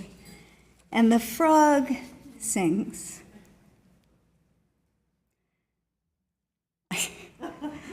The frog sings, Baruch Shem Kavod Malchuto Leolam Va'ed. Blessed is the glory of God's kingdom forever and ever. Now I have to take a moment because it just so happens that my husband a few days ago was hiking and sent me a recording of the frogs singing Baruch Shem Kavod Malchuto.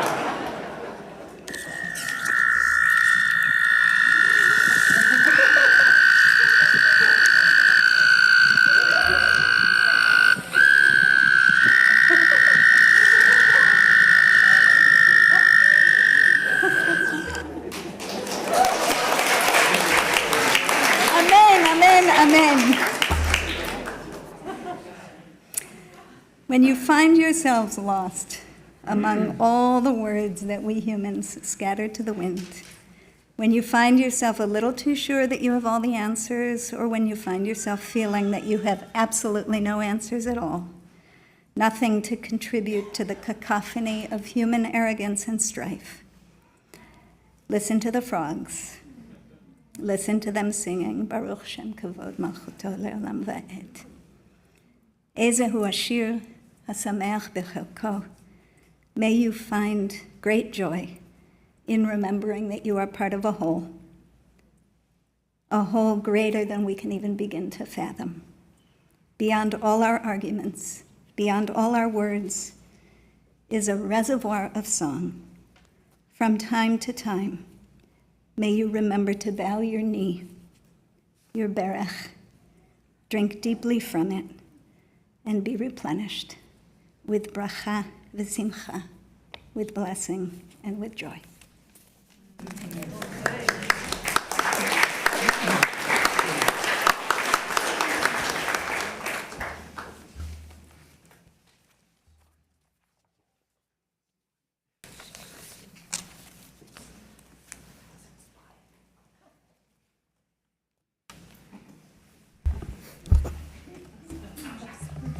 I'm just not sure what to say after frogs were played from me. There's got to be a joke here somewhere. But some of you will. Good afternoon. There'll be a brief, very brief, 2-second interactive opportunity to guess the next line of what I'm going to say. Be prepared for that. It's coming. This is the centennial of Hebrew College. It's 100 years. And I had for me what was a great, great pleasure, which was I got to go through the notes and board minutes of the college in its early years to write the history of Hebrew College for a book that's coming out. In the early 1930s, I came across a description of the Hebrew College graduation that the president explained to the board of directors what happened at the Hebrew College graduation. And it may be that there are only a few ways to graduate people, because listen to how it was described. First, First to what they call take the field or come down the aisle were the musicians, followed by the faculty and the president of the institution, followed by alumni, followed by the students, followed by the graduates themselves. Does that sound familiar? There was one striking difference, though, and here's the game part of this there was one striking difference. After the students, there was one group of people that Hebrew College employed that followed the graduates. So you have a chance, turn to the person next to you. That we no longer do this now. What group of people did Hebrew College employ that took part in graduation as the last people to walk in after the graduates themselves? You've got 2 seconds to turn to the neighbor and guess what it was.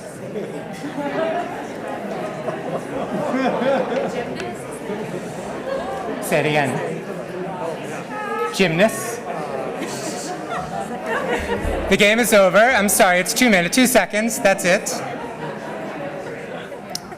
The answer is frogs that were singing in that. No. You can let me know afterwards if you had the right answer. The answer is the medical staff of Hebrew College took the field afterwards. Hebrew College used to have a medical staff. Why did we have a medical staff? Because Hebrew College was hard. You can ask our graduates. They probably could have used a medical staff along the way. Hebrew College had a medical staff because it was an age when accessing medical care was even harder than it is now, and they saw it as their mission to take care of students, some of whom, particularly in Depression-era America, had little money. And Hebrew College was a home that cared for people. So we don't have a medical staff anymore, although I'd like to think we cared for you guys a little bit along this journey. But I want to acknowledge at this moment that there were people who did care for you who are here today. I want to acknowledge for a moment the partners and the parents and the dear friends of the graduates who took care of these graduating folks during these 5 years, because it was not easy, who helped them and nursed them to reach this moment. You are marching as well, right behind these folks who are graduating. Thank you for everything you've done for them. Mazel tov to you all as well.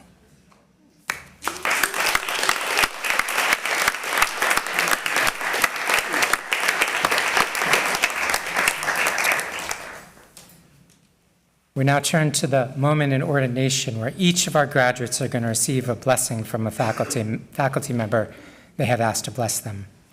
They'll first receive a talit from a different faculty member and spend a moment readying themselves to receive that blessing. This is the moment where we say to each of our graduates, we see you. We see you individually for who you are and the gifts that you bring. I'm going to ask Frankie to come forward first, and I'm going to ask Rabbi Jordan Schuster to come and put the talit on Frankie.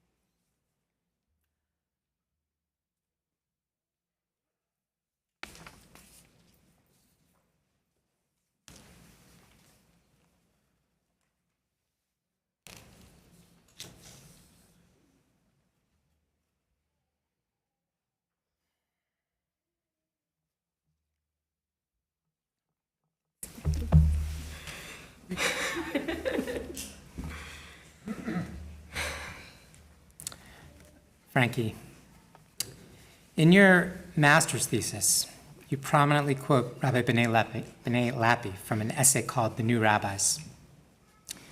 B'nai writes, "The visionaries who picked up the pieces of a shattered Judaism 2,000 years ago, after the destruction of the Second Temple and the crashing of biblical Judaism, were courageous, creative, out-of-the-box thinking, fringy radicals. Queer, if you will, Not necessarily in the sense of sexuality or gender, but in what in being queer often makes you. Courageous, creative, out-of-the-box thinking, fringy and radical, and deeply attuned to that still small voice inside, and confident of the truth that voice is telling you, even when the whole world is telling you something else. Courageous, creative, out-of-the-box, fringy, radical, deeply attuned to the still small voice.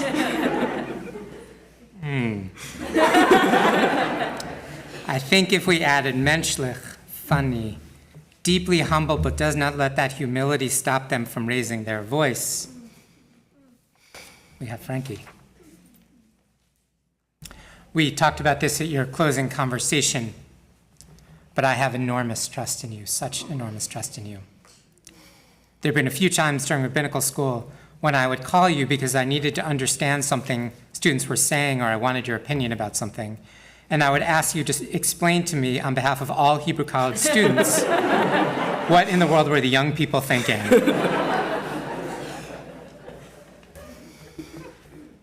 What allowed me to call you was my trust in you, Frankie. I knew you would meet my questions without condescension. I knew you would meet my questions with attentive listening. And I also knew that you would have answers because you are a smart and talented teacher. In our history class together, we spent one session on immigrant Jewish life in New York City, and we looked at a group of anarchists in the late 1880s. These anarchists, Jewish anarchists, would come together on Yom Kippur every year for Schmackfell and Buffet und Reden und Deklamatia.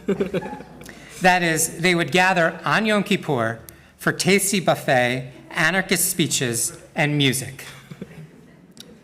We noted that one year a riot broke out when the anarchists held their ball next door to yeshiva. I presented this group with a wry note that these Jewish anarchists were so radical and beyond Judaism, but they somehow were still marking Yom Kippur. That is, you can take the anarchist out of Judaism, but maybe not the Judaism out of something like that. I said during class that I had other poetry and writings from these anarchists, if anybody wanted them. You emailed me, I think, right after class. Somehow, it was like class ended at 12, and at 12:01, I had an email from you. And I never responded because I was overwhelmed. But here we are. You remember the name of B'nai Lappi's essay was The New Rabbis. The name of that collective of anarchists in 1887, those Jews, they called themselves the New Rabbis. By coincidence or not. You, Frankie, are a new rabbi. You're literally a new rabbi. But you are a new rabbi in the great radical Jewish tradition of new rabbis. The rabbis who rebuilt the Talmud, the anarchists who were celebrating Yom Kippur, and probably the yeshiva buchers right next to them. You are a new rabbi, deeply attuned to the still small voice. Mazel tov.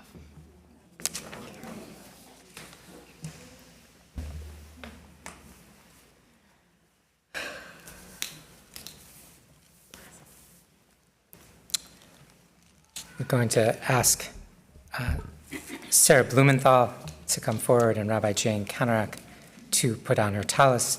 Following, Rabbi Daniel Klein will give Sarah her blessing.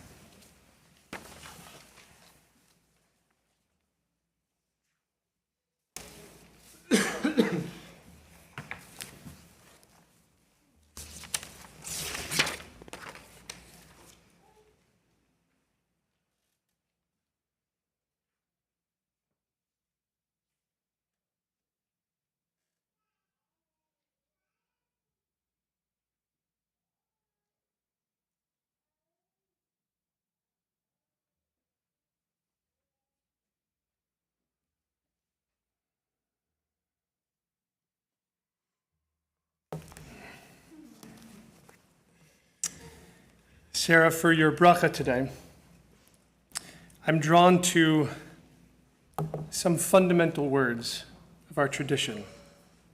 Baruch atah Adonai. Baruch, blessed, connected to Berkayim, the bending of the knees, an acknowledgement, a submission. As our teacher, Rabbi Nehemiah Polin, writes, to bless another is to acknowledge that individual's essential worthiness, to affirm one's personhood, to offer a gesture of salutation. Atah, you, the specificity of recognizing a distinct other, implicitly reaching for relationship.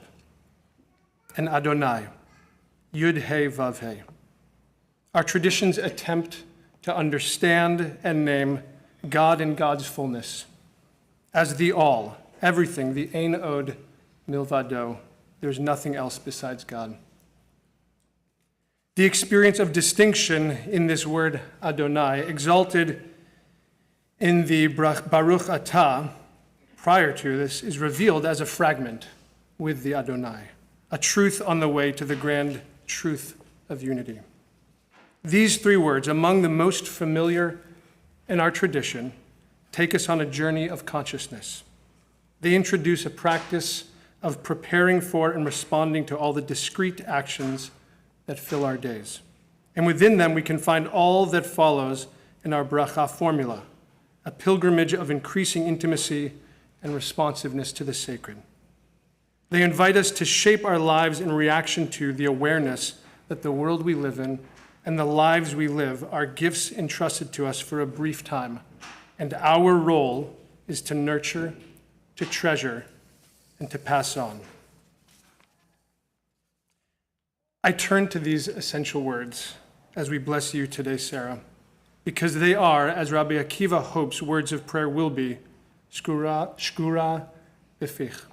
They flow from you. To be in your presence is to be with someone who exudes a sense that God's presence is a simple, natural fact of existence, one that hardly needs mentioning and also demands to be responded to. Whether you are calm or excited, sharing or listening, you are a channel for the unending flow of divinity that is always coursing through and sustaining reality. It shapes your basic posture as one of humility, compassion, and responsibility. And it inspires a sense of calm and trust in those who have the great privilege of being with you. A repeated refrain I've come to hear in planning various programs with your fellow students over the years, particularly when there's something complicated for our community that needs attending to, is, let's ask Sarah to do that. It'll be okay. Sarah's taking care of that. Don't worry. Sarah's on it. Don't worry. Sarah will take care of that. No doubt this trust has to do with your skillfulness and knowledge, which are abundant and tremendous. But fundamentally, I think it's about the precious gift that you give to all of us, the gift of God's presence, just through how you are. In Judaism, the spiritual leader, one of the names for them, one of the terms by which they're called, is Yesod, the foundation and the channel. To be a rabbi is to be connected to the foundational elements of our tradition, to God, to holiness, and to be a channel for them.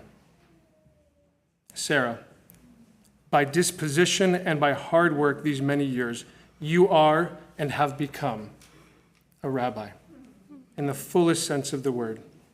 May you continue to sense God's presence in your life and open that flow for all who have the privilege to be in your presence and call you their rabbi.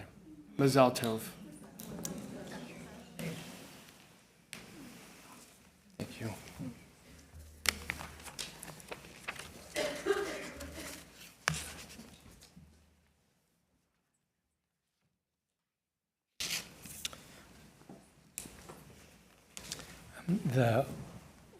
The students, the order of the blessing, we normally do alphabetical order, but I think Yael, having spent a life at W as her last name, was hoping that if we just drew lots, then, we drew lots and she ended up as the last one anyway. But she's saved. We're going to switch the order a little bit. We're waiting for, we're just going to wait for Joey's, the in-law, his partner's parents to come. So Joey's going to go last. So if you're looking at your, okay. So we now invite Batya to come forward.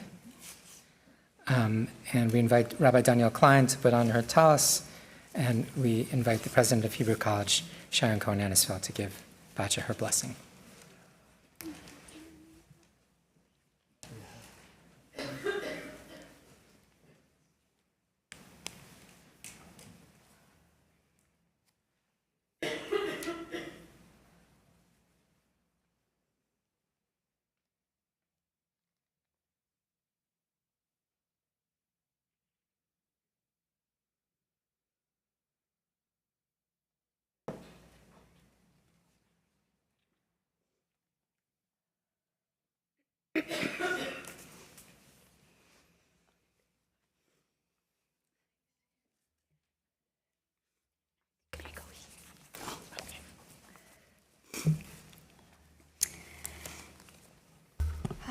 Batya. A few years ago, in a beautiful drash on Parshat Lech Lecha, you wrote about the divine call that beckons us toward movement from the moment of our birth.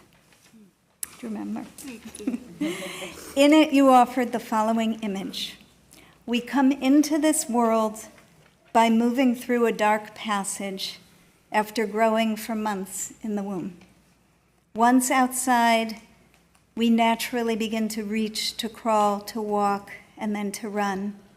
We are designed to go forth. Batya, from the moment you arrived in our midst, you have been reminding us that we know how to do this, to move, to breathe, to dance, to stretch, to sing, to growl. We're not going to get into the growling right now. Reminding us during a long day in the Beit Midrash or on Zoom that we actually have bodies attached to our heads. Chasdei Hashem.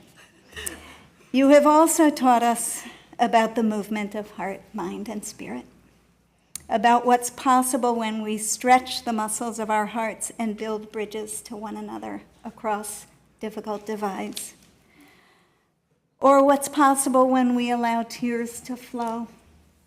I keep thinking of Lot's wife these days, Edith, a loving witness to the destruction of all she knew.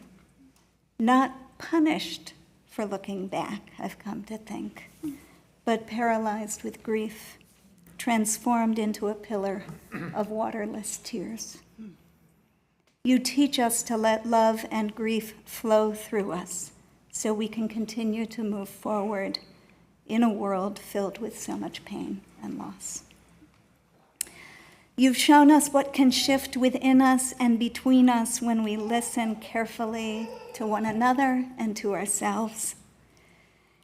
At your closing conversation, you spoke about the rabbinic teaching, Kol Yisrael, Arivim Ze Bazeh.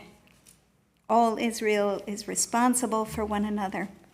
A complicated and contested teaching that you've been tempted to cast aside at times, Even Masu Habonim, but instead you took these familiar words and decided to unknow them, to hear them anew. You discovered in them an invitation to be arevim, sureties for one another, not by rescuing one another, but by reminding each other that we are secure in God's embrace. I confess, I'm still working on the part about being secure, but you got me thinking about your namesake, another Batya, who stood long ago at the water's edge and extended her own hand to save a Hebrew child. a moment of rescue if there ever was one. But an ancient midrash teaches when she reached out, her arm miraculously extended to 60 amot. The moment her heart cracked open, the Holy One was with her. This is the strong hand and outstretched arm that brings us out of Egypt. When we understand that we are arivim ze bazeh, bound together in the embrace of the one who holds us all. It is up to us, but it is not all up to us. And knowing we are held, we are capable of more than we imagine. Batya, איך שאת רוקדת, גם הכוכבים רוקדים איתך. I couldn't resist. When you dance, may you feel the stars dancing with you. And from this and every place where you go forth, may you hear God's voice calling to you. Lechi lach vehi bracha. Go forth, you are and will be a blessing.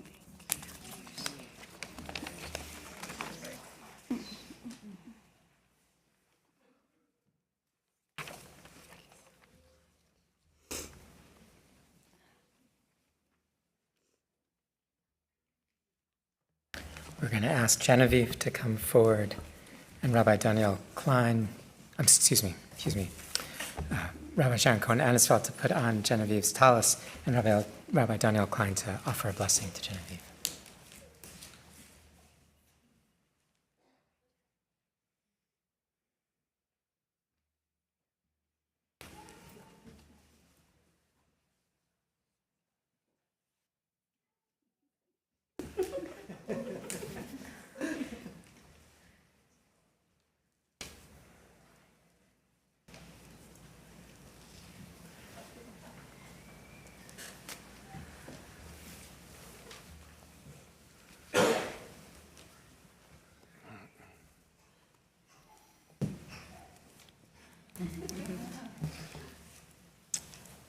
Genevieve, you wrote recently that as a child, you took great comfort in looking at the image of a large lavender spiral in a mural your mom had painted. I'm sorry, I didn't ask you permission to share this. I hope this... Just go with me. It's going to be great. It's going to be great. When asked what you were doing, you responded, and this is amazing, "I'm watching God." Such a sweet and fitting image of young Genevieve.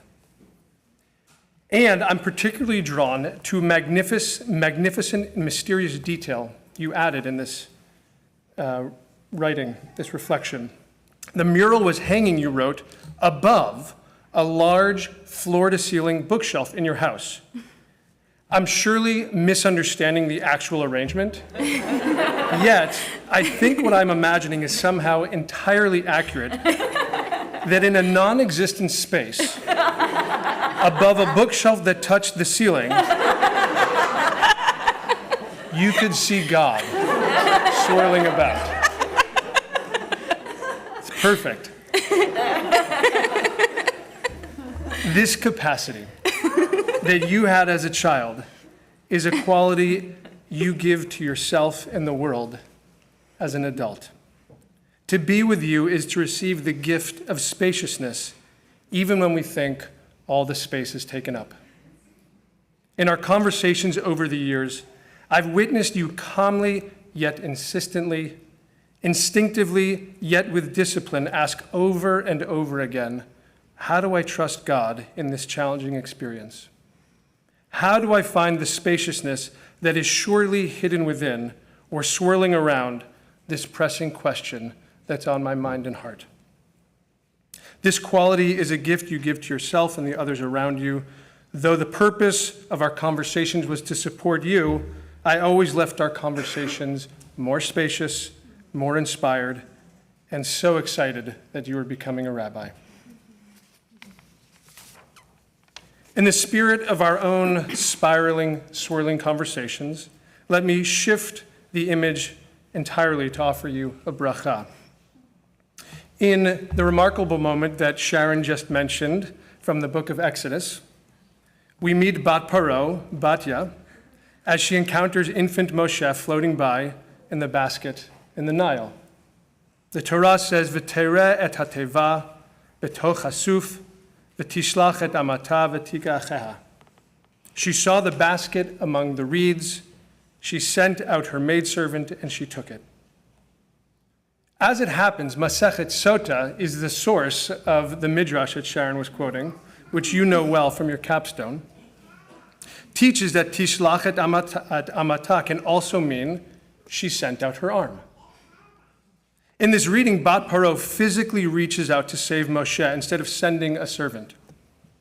But this could be no ordinary extension of the arm because Moshe was not within arm's reach. To grasp the basket, says the Talmud, Bat Paro's arm had to extend miraculously beyond what physically seemed possible. And what I love about this image is that to do so, her arm had to become simultaneously flexible and malleable, as well as firm and strong.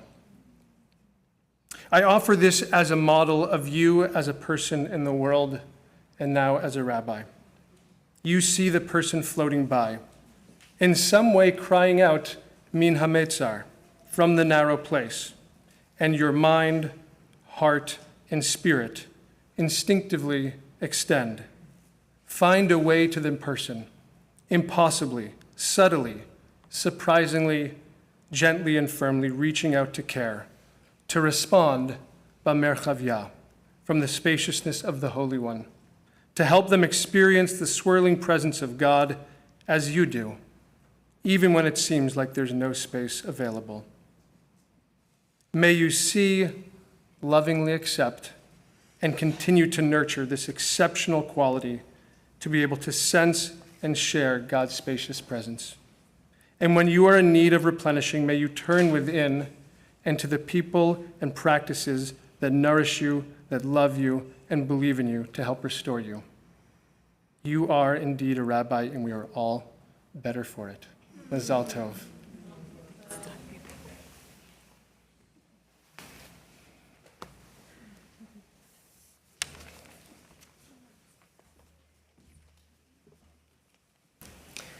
We're going to ask Stephanie Kennedy, who I think is our first graduate from Australia. Yes? Our first Australian, yes? We went to, yeah, but our first, we're going to ask Rabbi Jane Cantorak to come forward and put on Stephanie's tallis, and Dr. Rabbi Rachel Edelman to give Stephanie her blessing.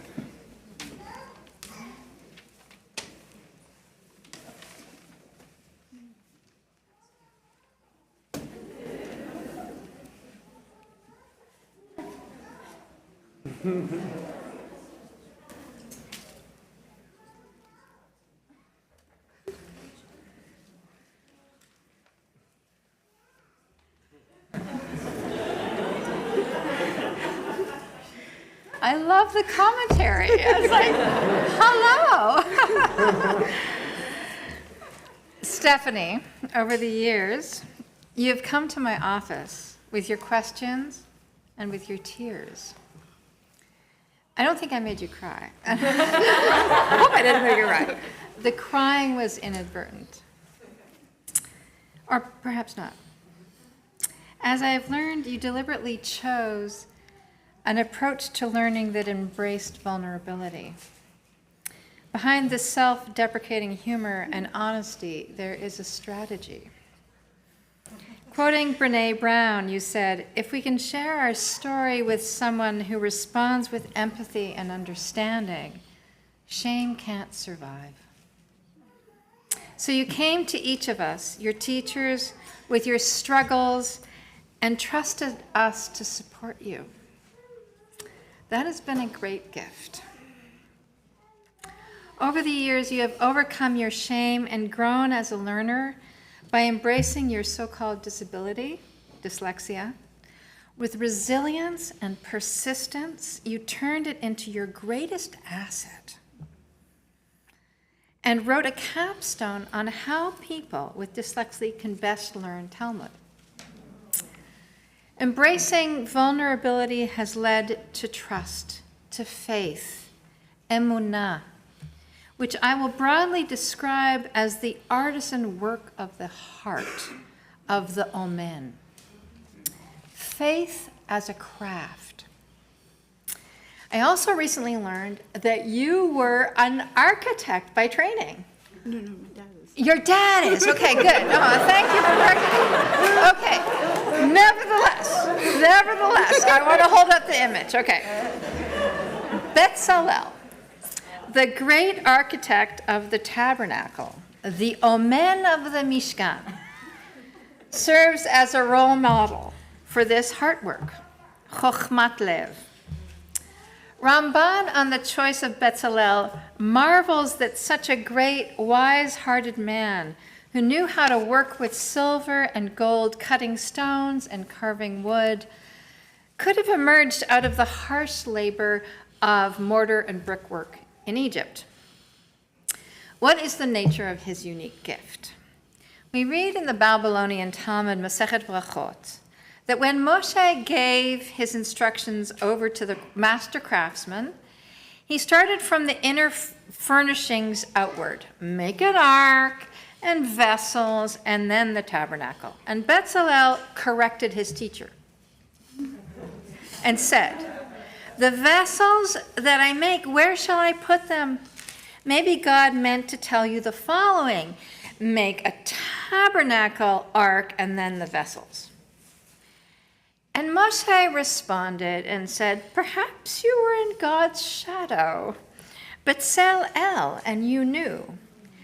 Shema Betzalel Hayita V'yadata. So there are 3 blessings that I want to convey to you from this teaching.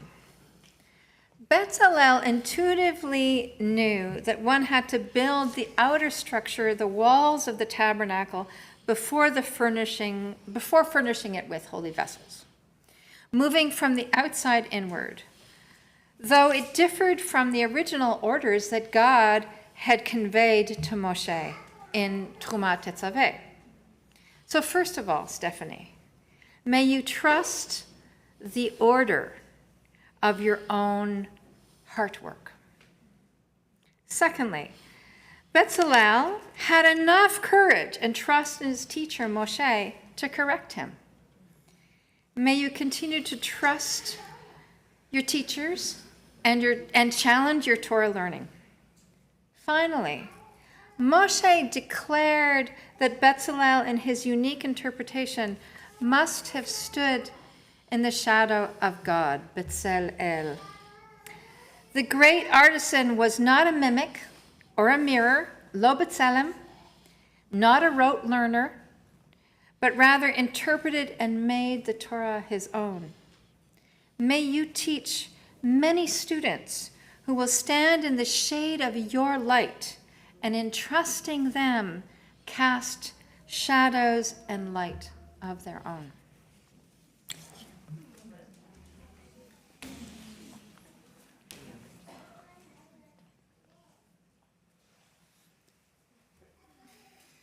Those cheers are beautiful cheers. Oh my gosh.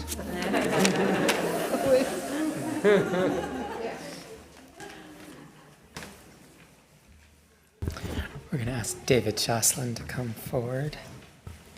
Rabbi Alan Lehman to put on David's tallis, and Rabbi Nehemiah Poland to offer a blessing for David.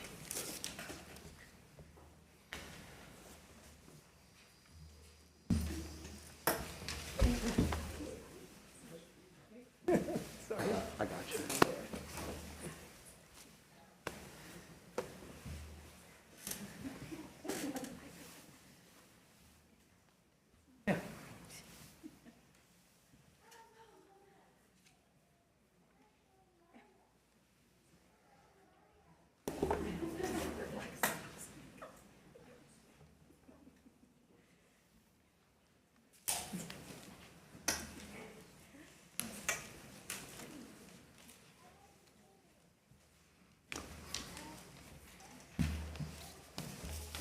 For David.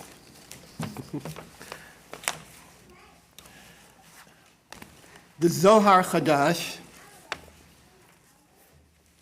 has a striking interpretation of Ruth 1:19. Vatelachna shtehem ad bo'ana beit lachem. So the two of them journeyed together until they reached Bethlehem. The two, of course, are Naomi and Ruth. Naomi being the mother-in-law whose tragic losses are reversed by Ruth's chesed, kindness, love, and faithfulness. In the imaginative exegesis of the Zohar, the Hebrew word shtehem, the two of them, is read as shtehehim, the two Hebrew letters hey.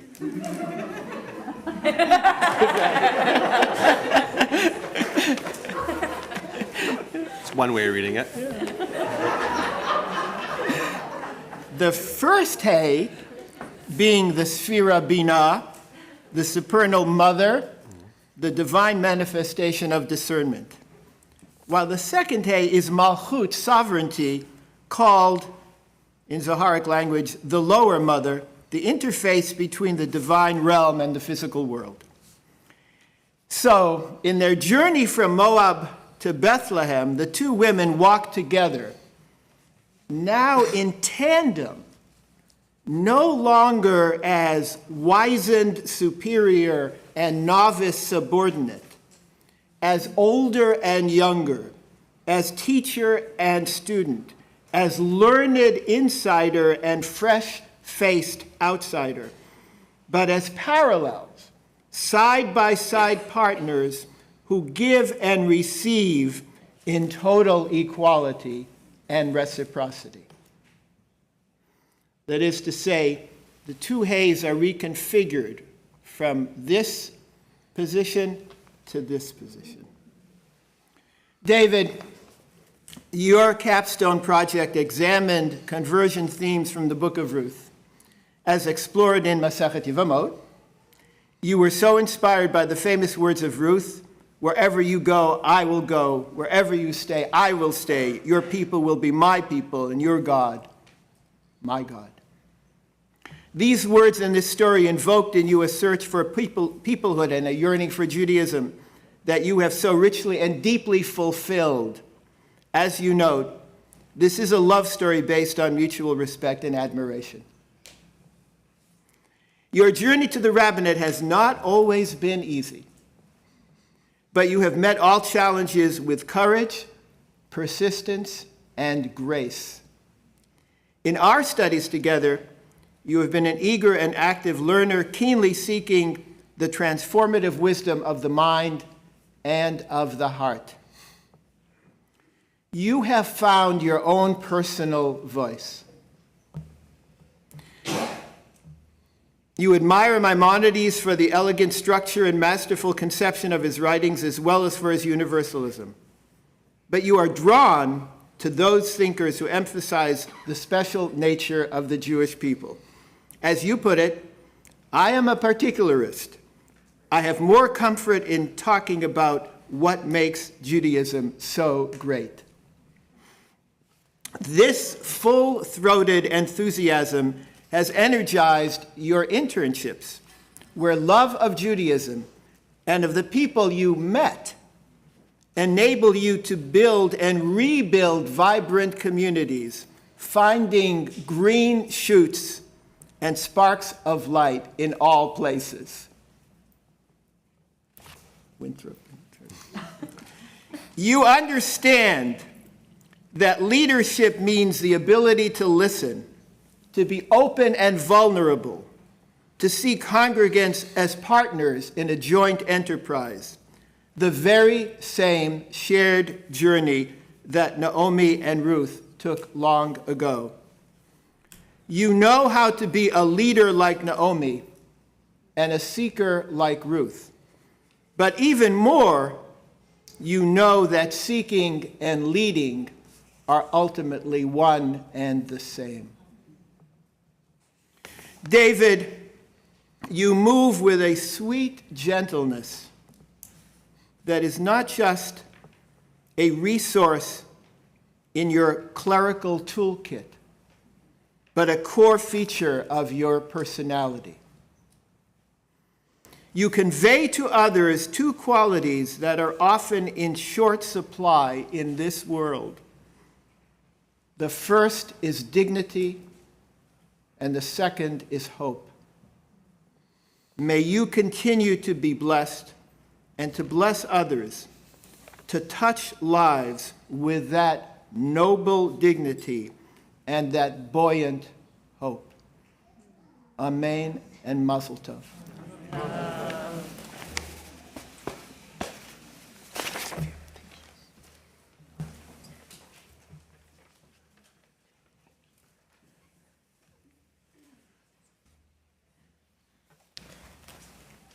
I'm going to ask Julia Fleischman to come forward. Rabbi Shana Rhodes is going to put on Julia's tallis, and Rabbi Jordan Schuster is going to offer a blessing.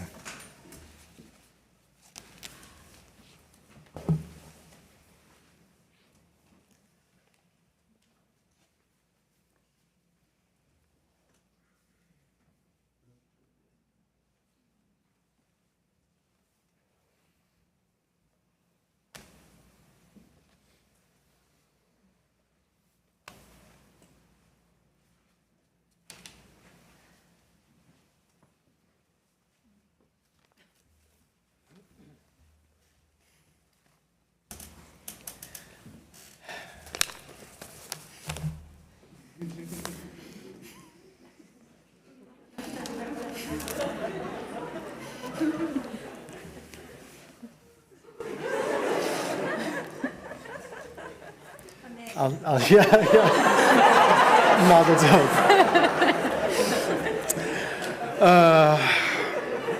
I think that beginning with some laughter might be useful. Julia, during your closing conversation a few weeks ago, you offered the faculty a source sheet, characteristically beautiful, both in terms of its ethical commitments and its aesthetic design. At the top of the sheet, you placed the drawing of a human hand, opened and extended. Below the drawing was a short piece of Gemara, which described Rabbi Yochanan, a 3rd century sage, opening his hand and presenting its strange, somewhat morbid content. Dain Garma de Asira Abir. He asks, is this not the bone of my 10th child?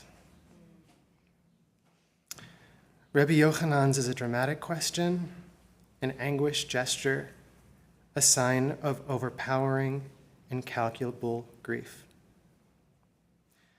As the tale continues and time flows on, we see Rabbi Yochanan, however, put the bone of his child down. We see the palm of his hand fill up with space. We see him offering this space to others, that they might unfold their grief through that space to him. Yochanan's tale concludes with him standing in the pitch-dark room of his friend Rabbi Elazar. Elazar is weeping. Yochanan asks about his tears. Elazar answers, Lahai shufra de vale be'afara ka bechina. It's because all this beauty withers to dust that I weep. At which point Yochanan reaches out his hand to his weeping friend, his hand being described as glowing with space. Elazar takes it, together the two rise up, and they commit to tend to the preciousness, fragility, fleeting but inevitably returning beauty of the world once more. Julia, I cannot honestly imagine a better text to capture so precisely the gift of what you do. The way you reach out your hand, glowing with space, to souls so often caught in the narrowness and constriction of grief. You offer us space, you offer us courage, we open, the grief and time opens with us. A personal example. Last November, you and I sat in my office learning the strange and magical book, Sefer Raziel. We had just completed a section in which Adam, having eaten of the tree of knowledge and having therefore learned of death, finds himself in exile. Ve'az hipil Adam techina. And it was at that time, the book tells us, Adam threw down, hipil, the first prayer of existence. You paused, you pulled out a set of watercolors, and you had us paint what it first felt like for us to learn of death, what it first felt like to be cast out of an Edenic sense of safety, what it might mean to, quote, throw down a prayer to God as a response. I still have the painting I made with you that day in my office, a memento of the space you helped me to carve out, offering a prayer in the face of grief, and a reminder of the importance of offering this kind of space to others. Aviva Zornberg writes, the definition of a sanctuary is the space at its center. Julia, you are a builder of sanctuary, precisely because you know that at the core of all things, there is an absence, an emptiness, but a boundlessly beautiful potential that must be tended to. As you continue to open this space to others, may you never forget the friends, the colleagues, the teachers, the architect ancestors, in the hollow of whose hands you are also held. May you receive the space they offer you. Within that space, may you continue to build sanctuaries for us.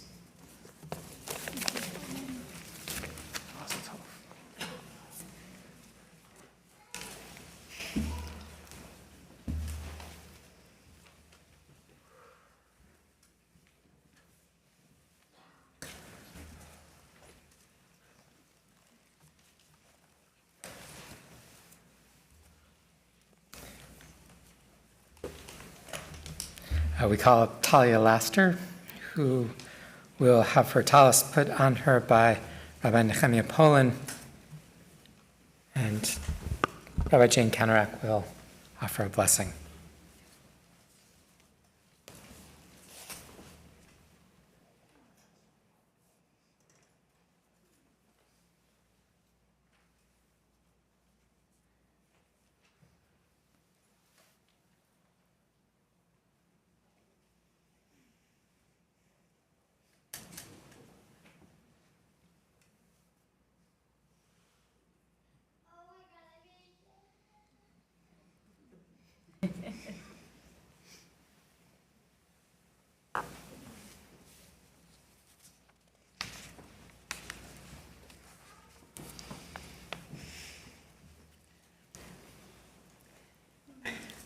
Talia, in your closing conversation, you taught us a midrash from the Talmud about Torah, the fetus, and the birth of a baby.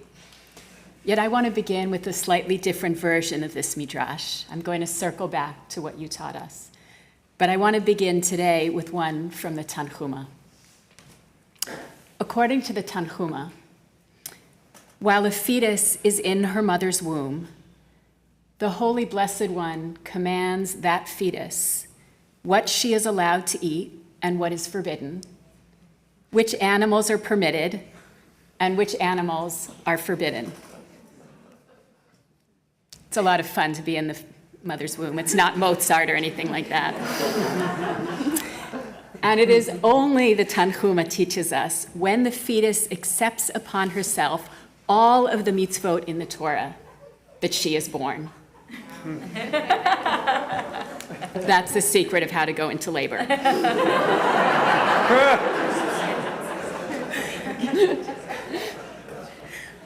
So what this Tanhuma is actually teaching us, in addition to labor, it is teaching us that we come into the world with complete knowledge.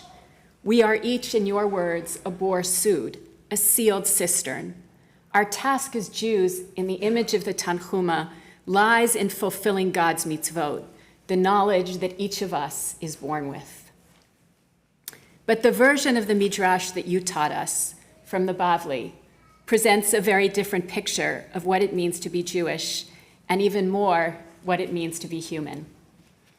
This Bavli Midrash that you taught us tells us that while the fetus is in the womb, we, all of us, teach it the entire Torah. And when that fetus is born, an angel strikes the baby on the mouth, causing it to forget all of the Torah she has learned, the nourishment that she received in the womb. As you taught us, this is an astonishing moment. The Bavli imagines each of us once knowing the entire Torah, forgetting the entire Torah, and then having the task in our lives of relearning that Torah. The task of the teacher, you said, is to help her students feel that they have always known that Torah that they are learning. Talia, as a teacher, you enable your students to feel they have always known Torah. You have this deep gift because of your knowledge of and commitment to Torah in all of its fullness, its agadah and its halakha, its stories and its laws. Your ability to walk in the ways of the Torah gives you the grounding and ability to interpret creatively, audaciously, beautifully, and poetically. You gift that to your students as well. You are, like the medieval Tosafot, able to take a passage of Talmud and turn it around and over until it means something different than it did at the beginning of the conversation. In fact, when you are done with the passage, I can't read it differently than you did. You wonder, and your ability to wonder, to sit with the uncertain, helps all of us to wonder as well. The Bavli also teaches us that when the fetus emerges from the womb, niftach hasatum v'nistam hapatuach, that which is open closes, and that which is closed opens. Rashi teaches us that this opening and closing refers to the mouth of the fetus. The baby's mouth opens when it is born, and the place of the umbilical cord, the belly button, it closes. Talia, you teach us that living in the world requires the difficult task, the difficult process of discerning when to close and when to open. You teach us about closing and opening through the sweetness of your voice in tefillah, through your reading of a difficult Rishon, a medieval interpreter of Talmud, through your questioning and through your listening. As you go out as a rabbi, as our teacher, my blessing for you is that you trust the knowledge of mitzvot that you carry with you from the womb and from infancy, and the Torah that you rediscover. May you be blessed to teach each of us to open and to close, to wonder and to wander, and to reveal the Torah that we already know. Mazel tov.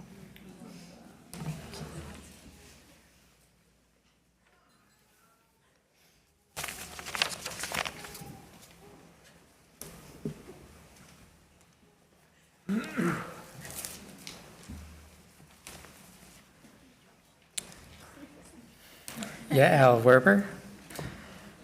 We invite Rabbi Alan Lehman to come put on Yael's talis, and Rabbi Sharon Cohen-Anisfeld to offer Yael a blessing.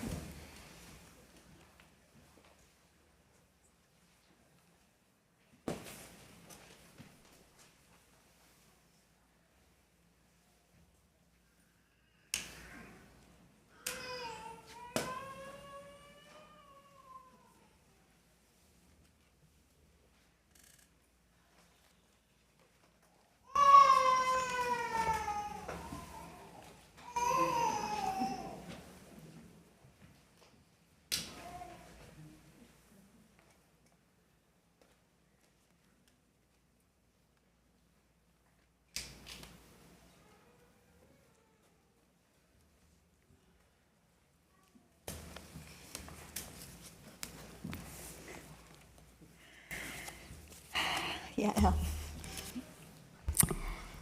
You have brought the full force of your intellectual curiosity, your love of Torah, your emotional depth, your creative capacities, to the research and study of longing. You have taught us more Hebrew words for crying out than we knew existed, or than I knew existed. You've created a liturgy of longing, language with which to sanctify your own longings and ours. Part of what makes you such an exquisite reader and teacher of Torah is that you do not hold the text at a distance. And so you've taken us with you on journeys to places where our ancestors cried out. From Mount Moriah to the shores of the Red Sea, to the edge of the Promised Land, from Gilgal to Mitzpeh to Mount Carmel, from the belly of the fish to the bottom of the pit, from Jerusalem to every piece of holy ground that has been watered by tears of longing. We have stood there side by side with our ancestors. We have stood there side by side with each other and with you. As I reflected on the experience of learning with you and from you, I thought, there it is. This is what you do with courage and kindness and grace. This is the way you inhabit a room. It's the way you inhabit the Beit Midrash. You stand alongside, making room for presence in longing and for longing in presence. This has been a gift for all of us, and it will be a profound gift that you bring to your congregants and colleagues at Congregation Beit Simchat Torah in New York. This paradox of presence and longing is at the heart of the verse that you chose for the program today, for your vision statement from Psalm 23. Vishavti beveit Adonai leorech yamim. I shall dwell in the house of Adonai for many years, many long years. The verse begins with Vishavti. I shall dwell, I shall sit. The rabbis are generally wary of this word.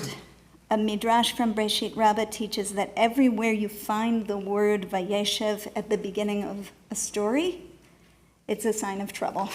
The way the Vav, that initial Vav, should be read is Vai, as in Oive. What's the connection between trouble and sitting still? I think complacency, the fear of complacency, the absence or perhaps the denial of longing. This is precisely what's so important about your capacity to be fully present without flattening the experience of longing. In the house of Adonai, which is to say, anywhere and everywhere, God knows the secret yearnings of the human heart. And in your beautiful reading, you meet the Kadosh Baruch Hu there and promise, okay, I'm sitting right here, and whatever happens, I'm not leaving. I love the way the next verse of the psalm responds to your reading, the way it meets you in the house of Adonai and says, look, turn around. Ach tov v'chesed yildafuni kol yemei chayai. Only goodness and mercy will follow me, will run after me all the days of my life. Of course, we were here all along, and goodness and mercy are right here too. I imagine them a little breathless, tapping us on the shoulder and asking us to slow down so they can catch up and walk beside us. Wherever you go, may you hear the Kadosh Baruch Hu whispering back to you, Ki ehiyeh imach. I'm not leaving either.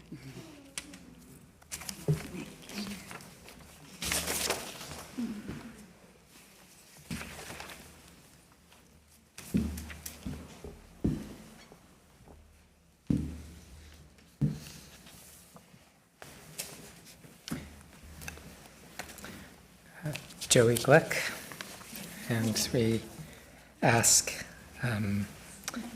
Rabbi Shana Rhodes to come forward and put on a tallis.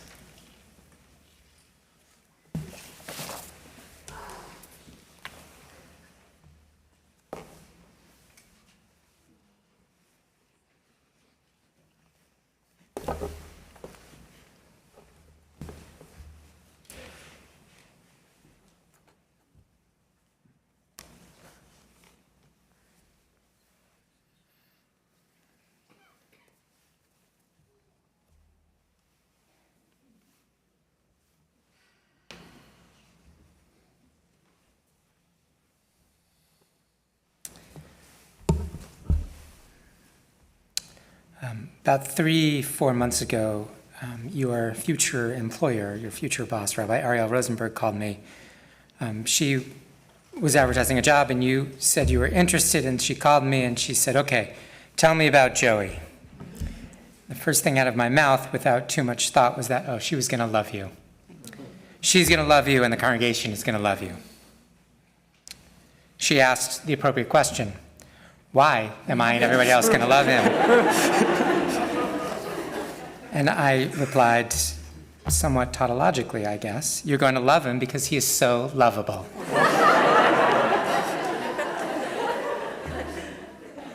She asked for more.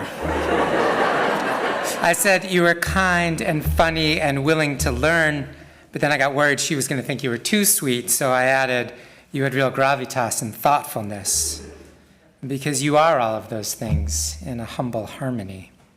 And your teacher, Alan Lehman, said it perfectly at your closing conversation. He said, you are the most playful and serious person that I know. I read again the Devar Torah you gave a few years ago at Hebrew College about Rachel, which was so amazing. You froze the moment of Rachel falling off of her horse, noting the text says she falls, but never says she hits the ground. So you beautifully explored what it meant to be in a liminal space, between things. You ended by talking about how incoming students who were there to listen to you were rising, but Hebrew College was a good place to fall. You, Joey, are a celebrator of the liminal, a celebrator of portals between, interested in potentiality. It seems no wonder to me your partner is a midwife, a professional of liminality, as it were. You sent me a paper you had written about your attempt to understand your own family history. You did it by exploring the small cemetery where your relatives are buried. Now, some people might have, I don't know, maybe gone on Ancestry.com or done some internet research, but you went deep into the nature of small cemeteries. As a fellow devotee of a nice cemetery, I think I understood. Cemeteries are liminal places. The physical space in this world, which we consciously identify as a liminal portal between our earthly existence and the numinous world beyond. You remember we began our semester of Jewish thought with a poem by Emma Lazarus, the great Jewish poet, who wrote a poem about the Jewish cemetery at Newport. She ends by writing, "Take off your shoes as by the burning bush for the mystery of death and God." You, Joey, are deeply attuned to that mystery. This is the end of your cemetery essay, which I loved. I drove with my parents to their future grave sites. I've driven by that spot hundreds of times over the years, and each time my mom would point out and say, "We own real estate there."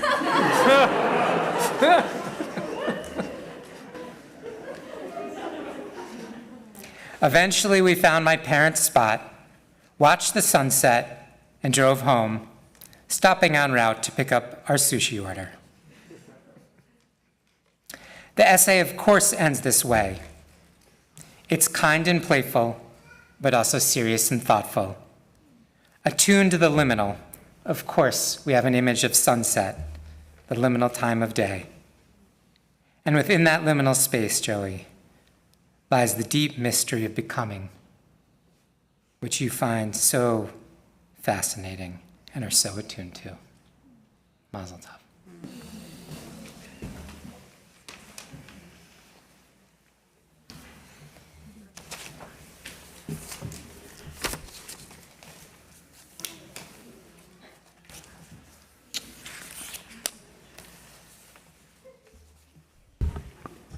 I feel like that was a lot. It's the whole thing. It's rich and thick and amazing. And we are going to move forward and end. And here's how we're going to end. I'm going to ask Rabbi Shana Rhodes and Rabbi Alan Lehman to come forward to read the smicha document. After they do that, Rabbi Jane Karanak will give a closing blessing. And then we will hear from Laura and Julia and Sam will come forward again to sing in Nigun as these folks press us out. Alan and Shana, if I can ask you to come forward and read the smicha document.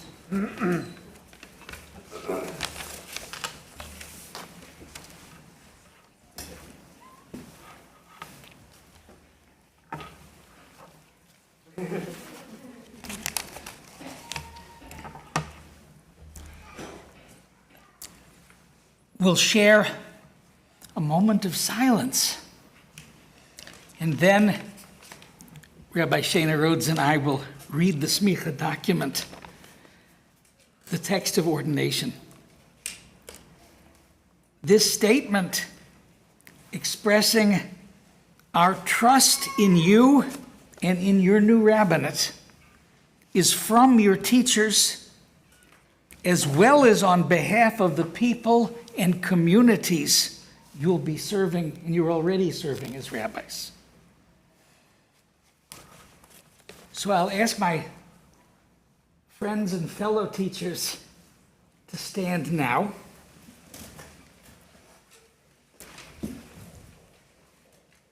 When we come to the last section, Shane is going to ask everyone to stand as they're able to join together in ordaining you. But let's share this moment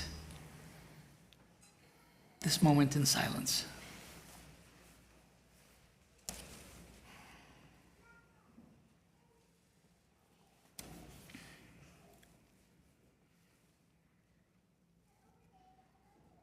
Anu, Morei Beit HaMidrash LaRabbanim Shel HaMichlala HaIvrit, Modi'im Ne'amana Ki Talmideinu Elu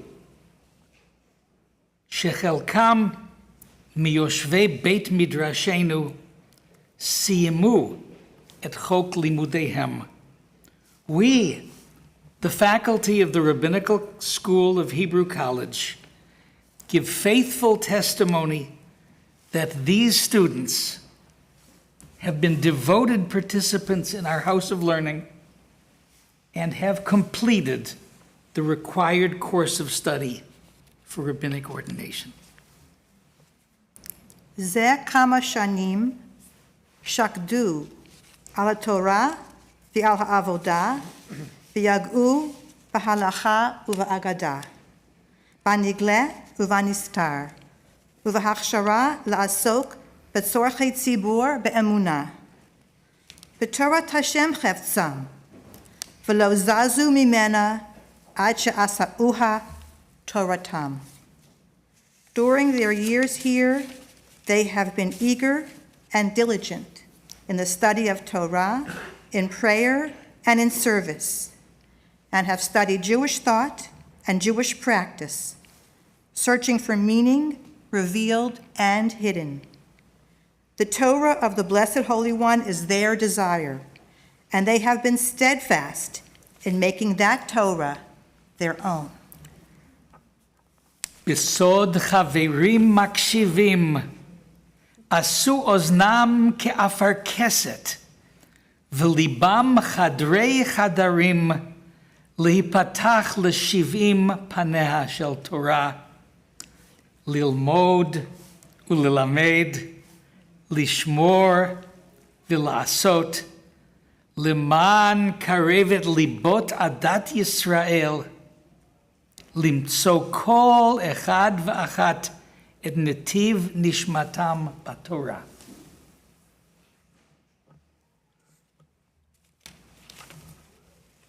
Amid a circle of listening companions, they have opened heart and ear to the 70 facets of Torah, to study and to teach, to keep and to fulfill, to draw the hearts of Israel near so that each individual might find their own path in Torah. Please rise.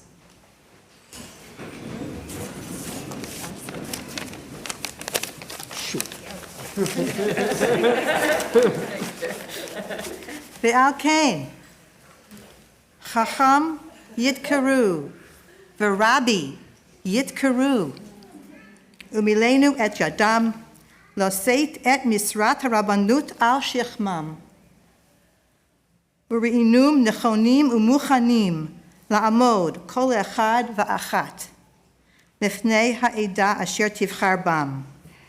V'kahalei adatam aleihem yismochu, kasher samachnu anu, v'aleihem tovo virkat tov. Kol min dain samochu lana. Therefore, they shall each be called rabbi.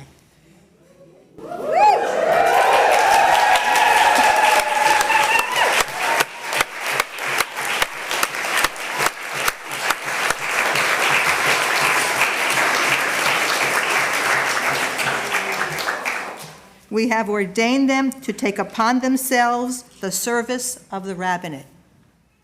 We attest that they are fit and prepared to stand before communities that may rely upon them as we have in ordaining them. And may blessings of goodness come upon them. Mazal tov.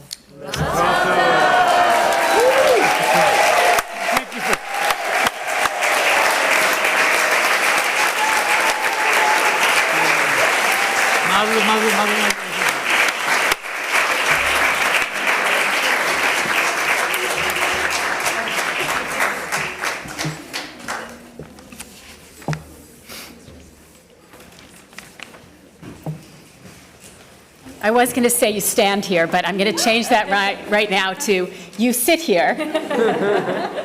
Rabbis, newly ordained, between our holy books of Vayikra and Bamidbar, the book of calling and the book of wandering. You have been called, and now it is time to go out. The book of Bamidbar tells our story of counting, of travel, of rest, of food, of protest, of doubt, of sacrifice, and of prayer. It is a tale of wilderness leadership, of Aharon, Miriam, and Moshe. In the spirit of these three whom God sent to lead us, may you be blessed. May you be blessed with the Torah of Moshe, the Torah of Miriam, and the Torah of Aharon. Torah that is already known and Torah that is still hidden. Torah that God gave from the heavens on a mountain in Sinai, and Torah that springs from the earth and a traveling wilderness well. Torah of protest and Torah of chasing peace. May you be blessed with the wisdom of presence, knowing when to stand and wait, and when to dance with joy. May you be blessed with the clarity to see what has already been revealed, and the insight to birth what has not yet been born. May you be blessed to become reminders of the old and the new, of empathy and loving kindness, and of justice in a world where hearts and eyes have gone astray. May you be blessed to count a community, leaders, listeners, boundary crossers, insiders, outsiders, speakers, followers, and friends. May you be blessed with the humility of Torat Moshe, the attentiveness of Torat Aharon, and the courage of Torat Miriam. May you all be blessed as you go out to lead us all. Ken Yehi Ratzon, and let us say, Amen.